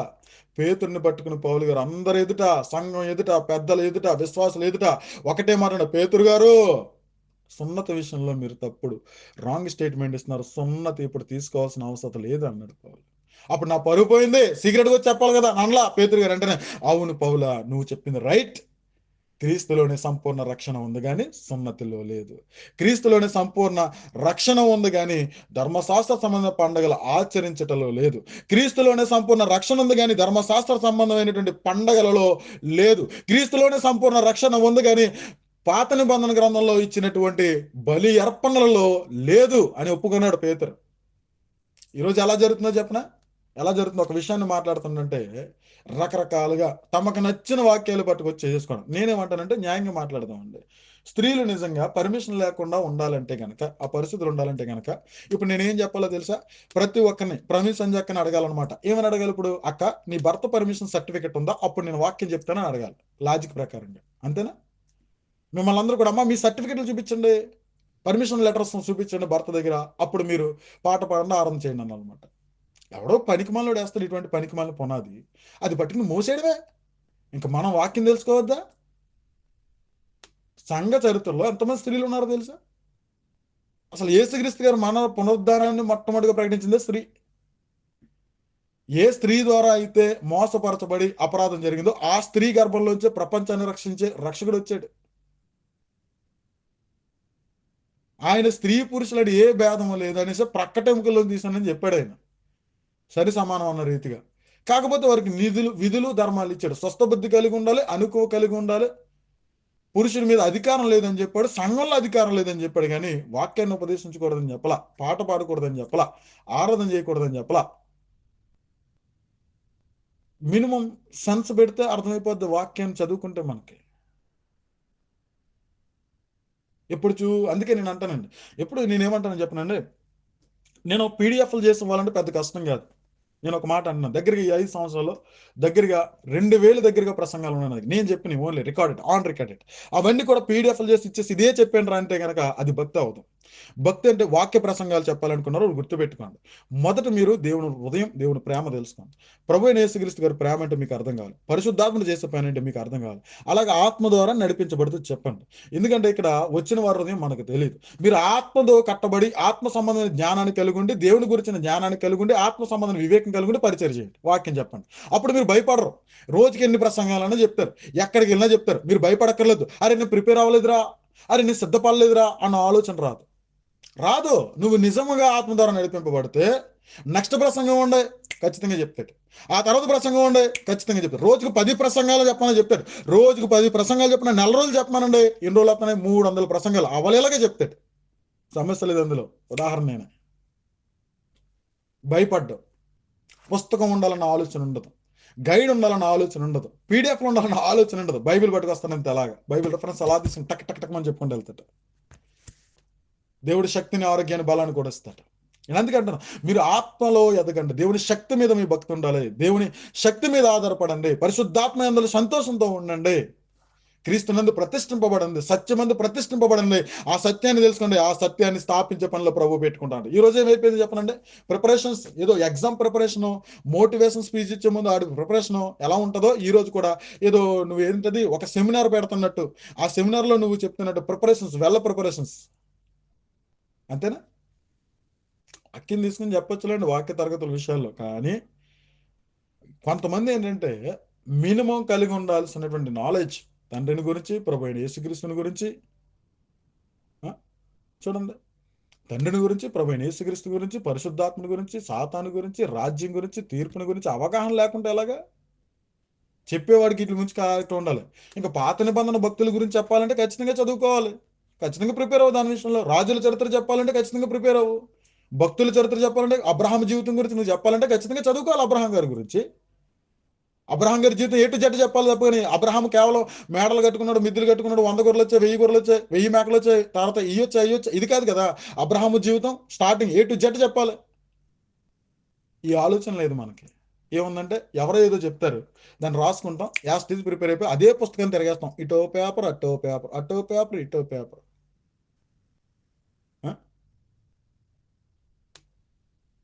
దేవుని నామానికి మహిమ కలిగిన గాక. ఒక ప్రశ్న తిట్టుకున్న పర్లేదులేండి, ఏం పెడతారో పెట్టండి, తర్వాత చూద్దాం అనేస్తున్నాను నేను. ఒక ప్రశ్న నా దగ్గరికి వచ్చింది, మన శత్రువు ఎవరు?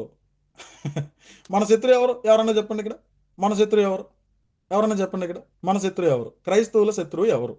ప్రపంచంలో మనుషులందరి శత్రువు ఎవరు? చెప్పండి ఒకసారి. ప్రపంచంలో మనుషులందరికీ శత్రువు ఎవరు? ఎవరైనా చెప్తారు ఆన్సర్ కింద టైప్ చేసి పెట్టండి, పైన వాళ్ళు చెప్పండి. రైట్, అపవాది సాతాను. నెక్స్ట్, ఒకరే ఉన్నారు 33 మందిలో. మన శత్రువు ప్రపంచంలో ఉన్న మనుషులందరికీ కూడా లేఖనం ప్రకారంగా, బైబిల్ ప్రకారంగా శత్రువు ఎవరు? చెప్పండి ఒకసారి. ఇద్దరు చెప్పారు సాతాను అని. వందనాలన్న సత్యవ Chaitanya. Right, I love you brother. అబ్బా ఇంకా రైట్ రైట్, సాతాను మన శత్రువు కదా. కొంతమంది పనికి మాలిన వాళ్ళు మన శరీరం మన శత్రువు అంటారు, డైరెక్ట్ అంటారు. కొంతమంది పనికి మాలిన వాళ్ళు మన శరీరం మన శత్రువు అంటారు. మన శరీరాన్ని మన శత్రువు ఎలా అవుతుంది? అపవాది కదా మన శత్రువు. అపవాది తిరుగుతున్నాడు, జాగ్రత్త అని చెప్పాడా? నీ శరీరం గురించి జాగ్రత్త అని చెప్పాడా?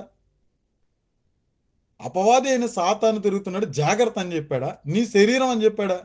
ఇటువంటి వాళ్ళు ఉంటారని దేవుడు ఇంద్రియ నిగ్రహములు కలిగిన ఆత్మని మనకి ఇచ్చాడు తప్ప కానీ నిగ్రహము లేని ఆత్మని ఇవ్వలేదు అని అన్నాడు. ఈరోజు పనికిమాల వాళ్ళు కొన్ని పనికిమాల ప్రసంగాలు పట్టుకొచ్చి మన శత్రువు ఎవరంటే మన శరీరం. ఈ ప్రసంగాలు భుజం మీద ఎట్టేసుకుని ఇంక నెత్తి మీద వీళ్ళు చెప్పింది వేదం అన్నట్టుగా వెళ్ళిపోను. ఇటువంటి తింగర ప్రశ్నలు చాలా ఉన్నాయి. ఇవి ఎగ్జామ్స్ అంట. ఏం పనికి మళ్ళీ ఎగ్జామ్స్ రా అనుకున్నాను నేను. ఇప్పుడు ఇంకొకటి అడుగుతాను, ఇంకొక మాట అంటాను ఏంటంటే కనుక, సేవకుడు ఖచ్చితంగా పని చేసుకుంటేనే సేవ చేయాలా, పని చేసుకోకుండా సేవ చేయకూడదా, సేవ మీద ఆధారపడకూడదా? ఎవరు చెప్తారు? నెక్స్ట్ ప్రశ్న. సేవకుడు ఖచ్చితంగా కొంతమంది అవకాశం ఉంటే పని చేసుకుంటూ సేవ చేయొచ్చు, అవకాశం లేని పరిచర్య ఒకవేళ ఎక్కువ ఉంటే దాన్ని బట్టి పరిచర్య నిమిత్తము పని వదిలిపెట్టే వాళ్ళు కూడా ఉన్నారు తమ్ముడు కదా. కామన్గా ఆలోచిస్తే తెలిసిపోద్ది కదా ఇది. కానీ వీళ్ళు ఏమంటారు చెప్పిన, సేవకుడు అనేవాడు పని చేసుకునే సేవ చేయాలంటారు వీళ్ళు. అదేంటి? కొంతమందికి ఒకలా కుదురుతుంది, కొంతమంది పని చేసుకుంటూ సేవ చేస్తారు, వాళ్ళు టైంలు ఇస్తారు. కొంతమంది బ్రతుకుట క్రీస్తు అన్న రీతిగా ఇంకా వాళ్ళకి ఇల్లు మీద ఆశ ఉండదు, కుటుంబం మీద ఆశ ఉండదు, వస్త్రాల మీద ఆశ ఉండదు, డబ్బు మీద ఆశ ఉండదు. వాళ్ళు ఏంటంటే పాపం బైబిల్ పట్టుకుని ఎక్కడ సమయం దొరికితే అక్కడికి సమాజంలోను, గ్రామాల్లోను, సంత వీధుల్లోనూ సమాజంగా ఉన్నవారి పట్ల వాక్యం చెప్తారు. ఆ పూటకు భోజనం అయితే తింటారు, ఎవరన్నా ఏదైనా ఇస్తే తీసుకుంటారు, అది జాగ్రత్త పెట్టుకుంటారు. వాళ్ళేం బిల్డింగ్లు కట్టుకోరు, మేడలు కట్టుకోరు. ఆ డబ్బులతోటి ఈ రోజు తింటే, ఈ రోజు ఆహారం తింటే శక్తికి బలం కలిగి ఉంటారని దేవుడు అలా పోషించుకుంటూ కేవలం సేవ నిమిత్తం ఉద్యోగాలన్నింటిని విడిచిపెట్టేసి సేవ చేస్తున్నవాడు జీతానికి పాత్రుడు. జీతానికి నీర్చడి ఎద్దుకి చిక్కం పెట్టకండి. ఇదే విధమైన సేవ. నిజంగా వాక్యం చెప్పేవాడు, నిజంగా ఆత్మల పట్ల భారం కలిగేవాడు ఇలా చేయొచ్చు. కొంతమంది ఉంటారు, ఇప్పుడు నేను ఉన్నానంటే నా కంఫర్టబుల్ జోన్లో పని చేసుకుంటూ సేవ చేస్తున్నాను. ఇంకొంతమంది ఉన్నారంటే ఉద్యోగాలు చేస్తూ సేవ చేసుకుంటారు. ఇప్పుడు ప్రవీణ్ పగడాల గారు ఉన్నారంటే వాళ్ళ కంపెనీ రన్ చేస్తూ సాఫ్ట్వేర్ ఉద్యోగాలు చేసుకుంటూ అనేకలు ఉద్యోగాలు ఇస్తూ ఆయన సేవ చేసుకున్నాడు. అలాగా రకరకాలుగా వారి యొక్క ప్రస్తావనలు ఉంటాయి. కానీ ఇక్కడ కొంతమంది పనికి వాళ్ళు ఏమంటారంటే కదా, సేవకుడు ఖచ్చితంగా పని చేసుకోవాలని అంటాడు. ఒక్కొక్క సేవకుడు అయితే ఎంటెక్ చేసి బాగా చదువుకుని మంచి ఉద్యోగం ఉన్నా కానీ వదిలేసుకుని సేవకి వెళ్తాడు. మారుమూల ప్రాంతాలకు ఉన్న ప్రాంతాన్ని విడిచిపెట్టేస్తాడు. ఈ రోజుల్లో కూడా ఉన్నారు తెలుసా, మీకు తగలలేదేమో అటువంటి వాళ్ళు. మనకు తగిలిన సేవకులు ఎటువంటి వాళ్ళు చెప్పిన, ఆడి తర్వాత ఆడు కొడుకు, లేకపోతే ఆడి పిల్లం, లేకపోతే కనుక వారిలో ఒక మాంగారు, లేకపోతే వాడి యొక్క వాళ్ళు వీళ్ళు సేవ చేస్తే పరిచయాలు చూసాం మనం. అది కాదు, నిజమైన సేవకులు ఉన్నారు. ఎప్పుడైనా గమనించండి, వాళ్ళు ఉన్న ప్రాంతాన్ని విడిచిపెట్టేస్తారు, ఉన్న జిల్లా విడిచిపెట్టేస్తారు, ఉన్న ప్రదేశాన్ని వదిలిపెట్టేస్తారు, ఆస్తుని విడిచిపెట్టేస్తారు. వాళ్ళు వచ్చి ఏం చేస్తారు, అక్కడికి వచ్చి సేవ పరిచర్య చేస్తారు. ఇటువంటి వాళ్ళ గురించి వీళ్ళకి తెలియదు కాబట్టి వీళ్ళ పనికి మాల సిద్ధాంతం, సేవకుడు అనేవాడు పని చేసే సేవ చేయాలి అంటారు. ఇప్పుడు ఇదొక ప్రశ్న, దీనికి సమాధానం చెప్తే వీళ్ళు పాస్ అయిపోతారు. వీళ్ళకి ఒక సర్టిఫికెట్ మరలా డైరెక్ట్ అంటున్నాను నేను. ఇటువంటి సిల్లీ క్వశ్చన్స్ చాలా ఉన్నాయి. అంటే నేను ఏమన్నానంటే, ఆచార సాంప్రదాయ పద్ధతులకి బలత్కారంగా సేవకులు చేయడం, బలత్కరించడం వాళ్ళని, బలత్కారంగా సేవ చేయండి అని పురికొల్పించడం, బలత్కారంగా ఇదే వాక్యం అని చెప్పడం, బలత్కారికంగా ఇదే చెప్పండి అని మెటీరియల్ ఇవ్వడం. నువ్వు మెటీరియల్ పట్టుకెళ్ళి చెప్పడానికి ఇది స్కూల్ టీచర్ పోస్ట్ కాదు. నువ్వు మెటీరియల్ పట్టుకెళ్ళి చెప్పడానికి ఇది లెక్చరర్ పోస్ట్ కాదు.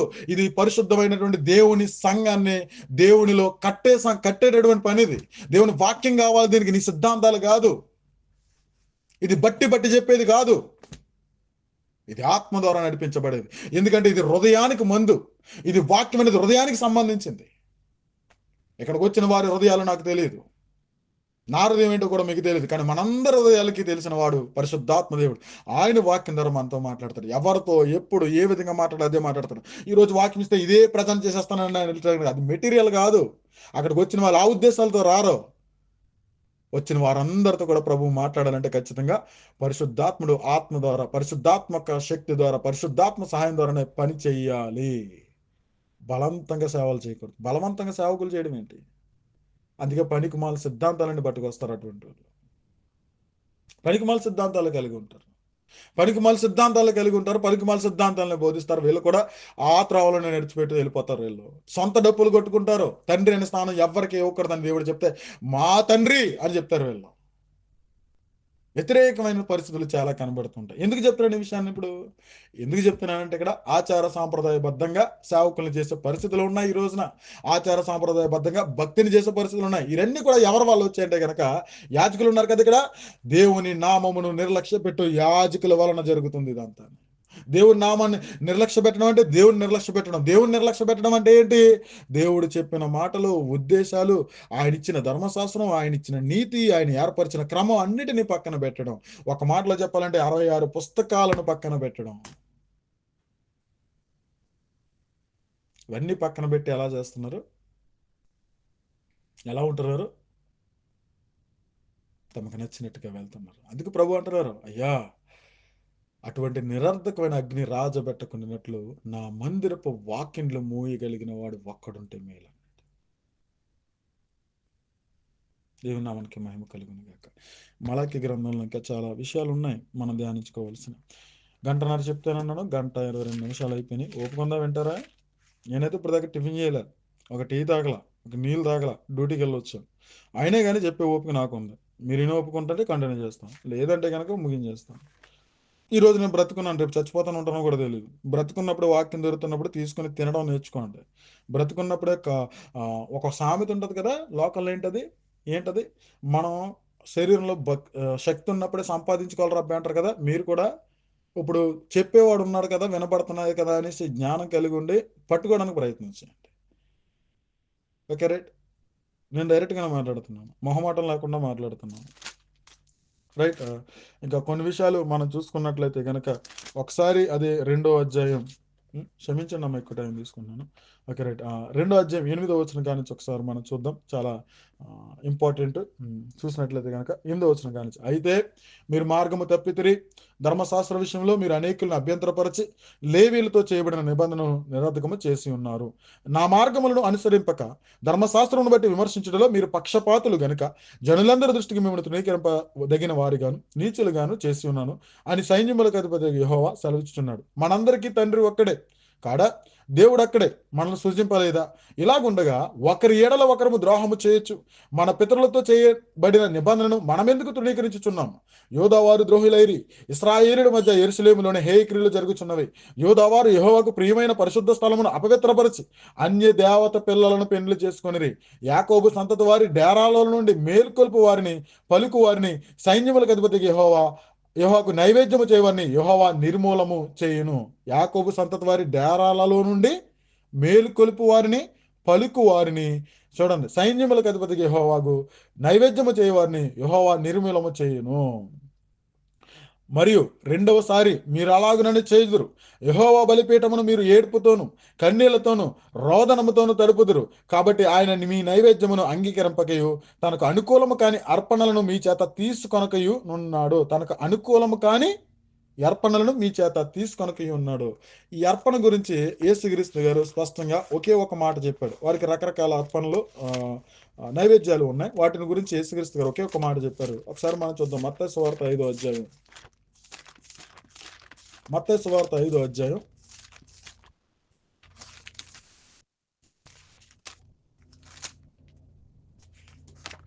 మత్తయి సువార్త 5వ అధ్యాయం 23వ వచనం చూద్దాం ఒకసారి.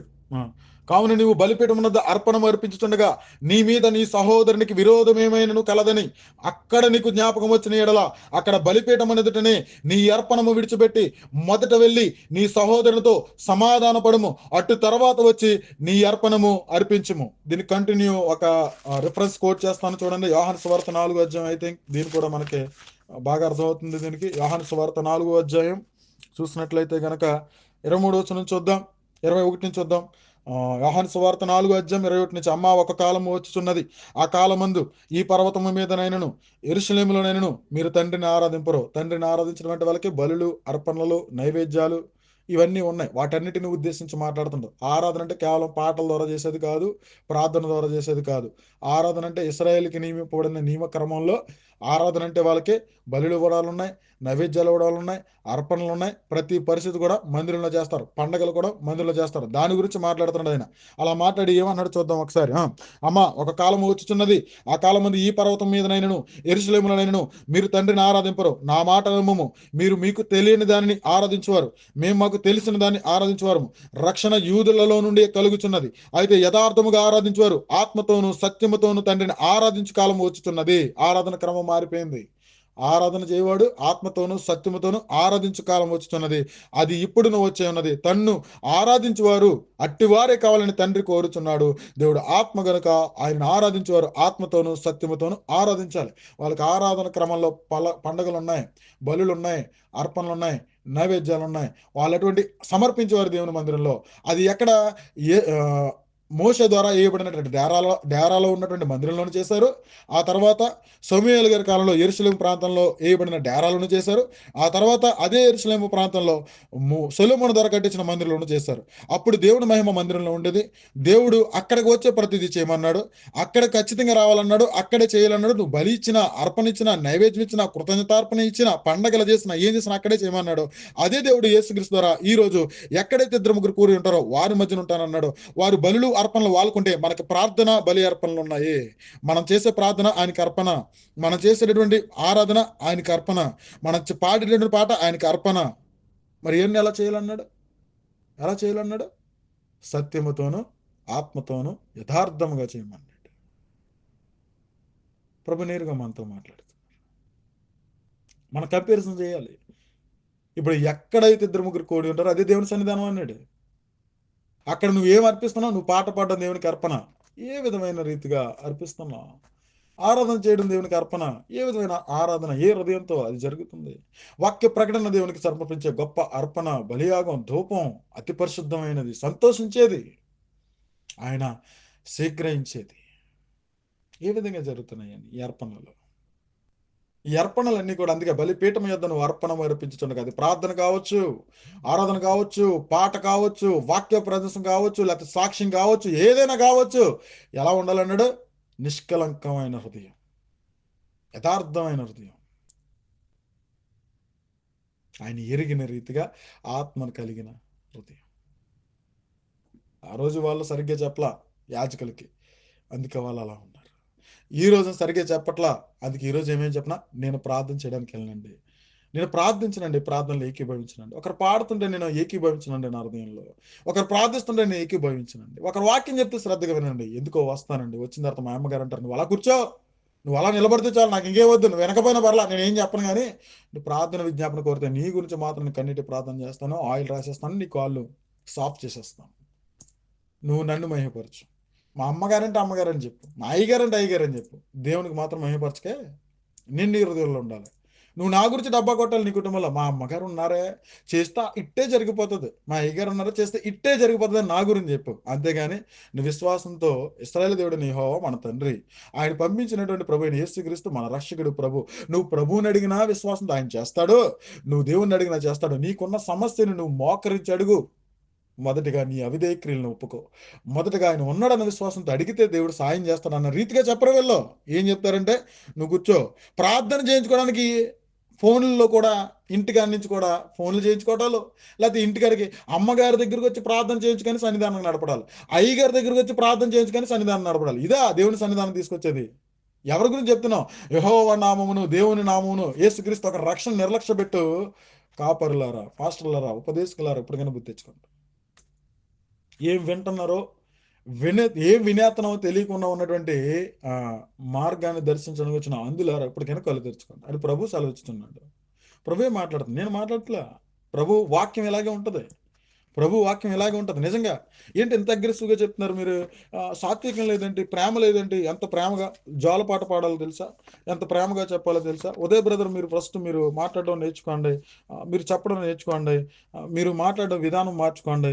మీరేంటి తిడుతున్నారు, దూషిస్తున్నారు, లేకపోతే ఎలా మాట్లాడుతున్నారు ఏంటి ఇంత అగ్రెసివ్గా? ప్రభు అయిన యేసుక్రీస్తు గారు అయితే ఎలా చెప్పలేదు, సాత్వికంతో ఉంటాడు, దీర్ఘశాంతంతో ఉంటాడు అని కొంచెం పనికి మాలలు తయారయ్యండి ఈ మధ్యన ఓదరబోతులు. వాళ్ళకి ఇస్తున్న రిఫరెన్స్ ఇది. మత్తయి సువార్త 13 అధ్యాయం 15 యేసుక్రీస్తు గారి జన సమూహాలతో అన్నమాట, ఈ ప్రజలు కన్నులారా చూచి చెవులారా విని హృదయంతో గ్రహించి మనసు త్రిప్పుకొని నా వలన స్వస్థత పొందుకున్నట్లు వారి హృదయం క్రొవ్వినది. ఇది ఏ స్లాంగ్ లో చెప్పానంటారు? నవ్వుతూ చెప్పాడా, సాత్వికంతో చెప్పాడా? లేదు, సీరియస్ గానే చెప్పాడు. సీరియస్ గానే చెప్పాడు. నేను చెప్పే మాటలు నమ్మడానికి నీ హృదయం కొవ్వు పట్టేసింది అన్నాడు అంతే. స్లాంగ్ అలాగే ఉంటది ఇక్కడ. ఆయన అలాగే మాట్లాడాడు. సీరియస్గా ఓ పదజాలం సీరియస్గా ఉన్నప్పుడు సీరియస్గానే వెళ్ళాలి, అది దానికి విలువ అప్పుడే తెలుస్తుంది. నవ్వుతూ సారీ చెప్తే విలువ ఉండదు, బాధపడుతూ చెప్తేనే సారీకి దానికి తగిన సారం ఉంటుంది. నవ్వుతూ సారీ అన్నావనుకో ఎటకారం అనుకుంటాడు. నువ్వు క్షమాపణ చెప్పాలనుకున్నప్పుడు సారీ, నిజంగా చాలా బాధపడుతున్నాను, ఈ స్లాంగ్లోనే చెప్పాలి. ఇక్కడ కూడా వచనం ఆత్మరూపేణ మనం బలపడితే అప్పుడు తెలుస్తుంది ఈ వచనం ఎలా చెప్పాలి, దీని నడిపింపు ఏంటన్నది పరిశుద్ధాత్మ నడిపిస్తాడు. ఈ రోజున సర్టిఫికెట్లు ఇచ్చే వాళ్ళకి అయిపోయారు. ఈ స్లాంగ్ ఎలా చెప్పుకుంటారు ఒకసారి చెప్పండి నాకు యేసుక్రీస్తు గారు. ఈ ప్రజలు కన్నులారా చూచి చెవులారా విని హృదయంతో గ్రహించి మనసు త్రిప్పుకొని నా వలన స్వస్థత పొందుకున్నట్లు వారి హృదయం కొవ్వినది, వారి చెవులు విందుకు మందములైనవి, వారి కన్నులు మూసుకొని ఉన్నారు, గనుక మీరు వినుమట్టుకు విందురు గాని గ్రహింపనే గ్రహింపరు, చూచు మట్టుకు చూతురు గాని ఎంత మాత్రమును తెలుసుకొనరు అని యెషయా చెప్పిన ప్రవచనము వీరి విషయం నెరవేరుచున్నది అని అన్నాడు అంతే. మన వాడికి భాషలో చెప్పాలంటే, మీరు నా మాటలు వినడానికి హృదయంలో తీసుకోవడానికి కొవ్వు పట్టేసిందిరా మీకు బాగా హృదయంలో అని అర్థం. అరే నా మాటలు ఎక్కడ వింటారా, చెవిటోడు కదా నువ్వు అందుకే వింటలేదు అని అర్థం. నువ్వు గుడ్డోడు కదా, నేను అద్భుతాలు ఆశ్చర్యక్రియలు చేస్తాను, నీకు కళ్ళు పోయినాయి, మరి నీ గుడ్డోడు కాబట్టి నేను చేస్తున్న క్రియలను బట్టి కూడా నేను చెప్తున్న మాటలు నమ్మట్లేదు, నువ్వు గుడ్డోడివి అని మన భాషలో వాడుక భాషలో పట్టుకొస్తే ఇలా ఉంటుంది. ఇది ఇక్కడ ట్రాన్స్లేషన్ చేసినప్పుడు అచ్చ తెలుగులో చేశారు కదా, ఇప్పుడు మనం దీన్ని మన వాడుక భాషలో చెప్పామనుకోండి, ఇది మన వాడుక భాషలో చదవమంటారు, దీన్ని ఇదే వచ్చినన్ని ట్రాన్స్లేషన్ చేస్తే అది ఎలా ఉంటుంది తెలుసా, ఎలా ఉందా అన్నట్టు అనిపిస్తుంది. నేను నిజమే మాట్లాడుతున్నాను. కాబట్టి సర్టిఫికెట్లు ఇవ్వడం మానేయండి, వాక్యం ద్వారా ప్రభు ఏం మాట్లాడుతున్నారు గ్రహించుకోండి. నన్ను చూడకండి, వాక్యాన్ని చూడండి, నా మాటల కింద తీసుకోకండి, ప్రభు వాక్యంగా తీసుకోండి. ప్రభు మనతో మాట్లాడుతున్నారు. తన కార్యాలు పట్టించుకునేవాడు లేడని చెప్తున్నాడు. ఈ రోజు నుంచైనా నేను పట్టించుకుంటాను ప్రభు. తన ఉద్దేశాలు పట్టించుకునే వారు లేరని ప్రభు అంటున్నారు, నేను పట్టించుకుంటాను ప్రభు. తన ఉద్దేశాలు, తన కార్యాలు ఏవైతే ఉన్నావో అవి పరిశుద్ధాత్ముడు తెలియజేస్తున్నప్పటికీ కూడా దాన్ని సీరియస్గా తీసుకోకపోవడమే పట్టించుకోకపోవడం అంటే, అది గుర్తుపెట్టుకోండి. సీరియస్గా తీసుకొని వారు లేరు అని చెప్తున్నాడు. పరిశుద్ధాత్ముడు ఒక పాత్రగా వాడికి నిలబెట్టుకోవాలనుకుంటున్నాడు. అనేకమైన పనివారు కావాలని నోటిఫికేషన్ ఇచ్చాడు. పరిశుద్ధాత్ముడు ఎదురు చూస్తున్నాడు. నా మాటలకు విని, ఆజ్ఞలకు విని, నా పరిస్థితులకు విని నాకు లోపడేవాడు, నన్ను ధరించుకునేవాడు ఉంటాడేమోనని చూస్తున్నాడు ఇక్కడ ఉన్న 30 మందిలో కూడా. నేను ఉంటానని నువ్వు చెయ్యెత్తితే ప్రార్థనలు ఎక్కిపోవచ్చు. లేదు, నా భక్తి నాదే, నా పరిస్థితులు నావే, నాకు ఎన్నో పరిస్థితులు ఉన్నాయి, ఎన్నో అప్పులు ఉన్నాయి, ఎన్నో చిరాకులు ఉన్నాయి, ఎన్నో పకాకులు ఉన్నాయి, నాకు ఇవన్నీ ఎందుకు, నాకు సమాజం ఉంది, మళ్ళీ నేను ఎలా వెళ్తే నాకు అది జరుగుతుంది, ఇది జరుగుతుంది, నాకు లేనిపోతే అలపట్టేందుకు మనశ్శాంతి కావాలి నాకు అనుకుంటే కనుక నేను చేయను. లేదు ప్రభువా, లేదు, నా పరిస్థితులు ఎలా ఉన్నా, నా ఆరోగ్య సమస్యలు ఎలా ఉన్నా, నా కుటుంబ పరిస్థితులు ఎలా ఉన్నా, నా యజమానుల దగ్గర ఎలా ఉన్నా, నా ఉద్యోగం ఎలా ఉన్నా, ఏది ఎలా ఉన్నా నేను ఈ లోకంలో బ్రతుకుతాను, నీ నిమిత్తమే బ్రతుకుతాను. నేను బ్రతకాలి, నా కుటుంబ బాధ్యతలు కలిగి ఉంటాను, నా పరిస్థితులు కలిగి ఉంటాను, అదే రీతిగా నీ పనిలో కూడా నేను ఉంటాను. అవసరమైతే దేవా, నా కుటుంబాన్ని నువ్వు పోషించగలిగిన వాడు, నాకు కృప చూస్తున్నావు, నా కుటుంబానికి కృపనిచ్చావు, నువ్వు ఇచ్చిన గర్భఫలమే ఇది, నువ్వు ఇచ్చిన భార్య, నువ్వు ఇచ్చిన కుటుంబమే, నీ నిమిత్తం నేను వచ్చేస్తే నా కుటుంబాన్ని నువ్వు ఎందుకు విడిచిపెట్టావు? నువ్వు విడిచిపెట్టావు, ఖచ్చితంగా నా కుటుంబానికి తోడుగా ఉంటావు. నేను నీ విషయంలో విశ్వాసం కలిగి ఉన్న రీతిగా అబద్ధాన్ని ప్రకటించే వారిని ఎదిరిస్తాను, సిద్ధాంతాలను ఎదిరిస్తాను, నిరర్థకమైన తత్వజ్ఞానాన్ని పోగొడతాను, ఆచార సాంప్రదాయ భక్తులను వారిని బయట తీసుకొస్తాను. ఐక్యత కలిగి ఉండాలి. డినామినేషన్ చరిత్ర చెప్తాను, సంఘ చరిత్ర చెప్తాను, మీ ఉద్దేశాలు చెప్తాను, మీ విషయాలు చెప్తాను, మీ ప్రేమను చెప్తాను, మీ కనికరాన్ని చెప్తాను. నీ విషయంలో నేను ఉంటాను ప్రభువా. ఆ విషయంలో నాకు ఏది వచ్చినా కానీ నేను భరిస్తాను, ఎందుకంటే కనుక నేను అంతగా నేను ప్రేమిస్తున్నాను. ఈ తీర్మానంలోకి ప్రతి ఒక్కరు రావాలి. మొదటిగా ఆయన ఉద్దేశాలు తెలుసుకోండి. ప్రభు వాక్యాన్ని విడిచిపెట్టకండి. ఈరోజు సజీవ లెక్కలు ఉన్నాం కాబట్టి నా గొంతు మాట్లాడుతుంది. అదే కనుక రేపటి దినాన్ని ఉంటానో లేదో తెలియదు. సమయం ఉండగానే, నీడన సమయం ఉండగానే మనం సరి చేసుకోవాలి. నీడన సమయం ఉండగానే సమయమందును అసమయమందును సువార్తకును పనిచేయాలి. మనం కేవలం మన విశ్వాసంలో మనం సాగితే సరిపోదు. అజ్ఞానంలో ఉన్న వారిని జ్ఞానంలోకి తీసుకురావాలి. ఆచార సాంప్రదాయ భక్తులు ఉన్న వారిని తీసుకురావాలి. ఇదే క్రమం అనుకున్న వారిని ఆ క్రమం రాంగ్ అని తీసుకురావాలి. బలవంతంగా ఒకరిని సేవకులు చేయడం కాదు, బలవంతంగా ఒకరిని పరిచయలోకి తీసుకురావడం కాదు, కానీ ఆత్మరూపేణ జరగాలి, మీ సుచిత్తమ జరగాలి, మీ హృదయపూర్వకంగా జరగాలని దేవుని యొక్క గొప్ప ఉద్దేశాలు, దేవుని ఉన్నతమైన ప్రణాళికలు వాళ్ళకి తెలియజేస్తూ వారిని మనం సత్యమందు ప్రతిష్ఠింపజేసే వారముగా ఉండాలి తప్ప కానీ మనం ఎవరిని బలత్కరించకూడదు. అందరి పట్ల కూడా సాత్వికం, ప్రేమ, సమాధానం కలిగి ఉండి ప్రభు ఎలాగైతే చెప్పాడో, ప్రభు ఎలాగైతే చెప్పుచున్నారో అలాగే చెప్పి మనం అనేకుల్ని సత్యమందు, వాక్యమందు ప్రతిష్ఠింపజేసే రీతిగా ఉండాలి తప్ప కానీ మనం ఎవరిని బలవంతం చేయకూడదు, ఇది చేయకూడదు. చెప్పటం మన వంతు. ఆయన మనందరి ఎదుట, ఇశ్రాయేలు ఎదుట, ప్రతి ఒక్కరి ఎదుట జీవ మార్గము, మరణ మార్గాన్ని రెండింటినీ చెప్తున్నాడు. ఏది నడవాలనుకున్నావు అది నీ ఇష్టం అని ఉన్నది ఉన్నట్టుగా జీవ మార్గం గురించి చెప్పాలి, ఉన్నది ఉన్నట్టుగా మరణ మార్గం గురించి చెప్పాలి. అయితే జీవ మార్గంలోకి మేము నడిపిస్తామని చెప్పి అబద్ధం చెప్పేవాడు పళ్ళు రాలగొట్టాలి, అబద్ధ బోధ చెప్పిన వారిని తిరస్కరించాలి. అటువంటి వారికి అవకాశం ఇవ్వకూడదు. అయితే వారిని ప్రేమతోనే ఆ పని చేయించాలి. మారు మనసు పొందు, దగ్గర వాక్యాన్ని ఉన్నదన్నట్టుగా చెప్పి దేవుని మంచి గృహ నివాహకుని వలె, మంచి పనివాడి వలె నీ హృదయాన్ని చక్కగా దేవునికి సమర్పించుకుని వాక్యంతో నింపుకుని వచ్చి పరిచయం చేసినప్పుడు ఎవరైనా అంగీకరిస్తారని చెప్పి వారికి మెలకువ చేయాలి. ఎందుకంటే కనుక అటువంటి వారిని మనం వదిలేస్తుంటే వాడు ఎక్కడ విత్తుతున్నాడు, ఎక్కడో విత్తుతున్నాడు, మొత్తం సర్వనాశనం అయిపోతుంది. కాబట్టి అపోస్తుల కాలంలో ఎలాగైతే ఎఫెసు పట్టణం వారిని ఖండించిందో, ఎలాగైతే ఎఫెసు సంఘం ఖండించిందో, ఎలాగైతే బెరయ సంఘం ఖండించిందో, మనమందరం కూడా ఎఫెసు సంఘం వలె ఉందాం. మనమందరం కూడా బెరయ సంఘస్థుల వల్ల ఉందాం తప్ప కానీ నాకెందుకు వచ్చింది అన్న రీతిగా ఉండొద్దు, నాకు సంబంధం లేదు ఇది అన్న రీతిగా ఉండొద్దు. అట్టి రీతిగా మనం ఉండడం వల్ల మనకి ప్రయోజనం లేదు, నష్టం ఉంది. కానీ మనం మన సొంత కార్యాలే కాదు, యేసుక్రీస్తు కార్యాలు కూడా మనం పట్టించుకోవాలి.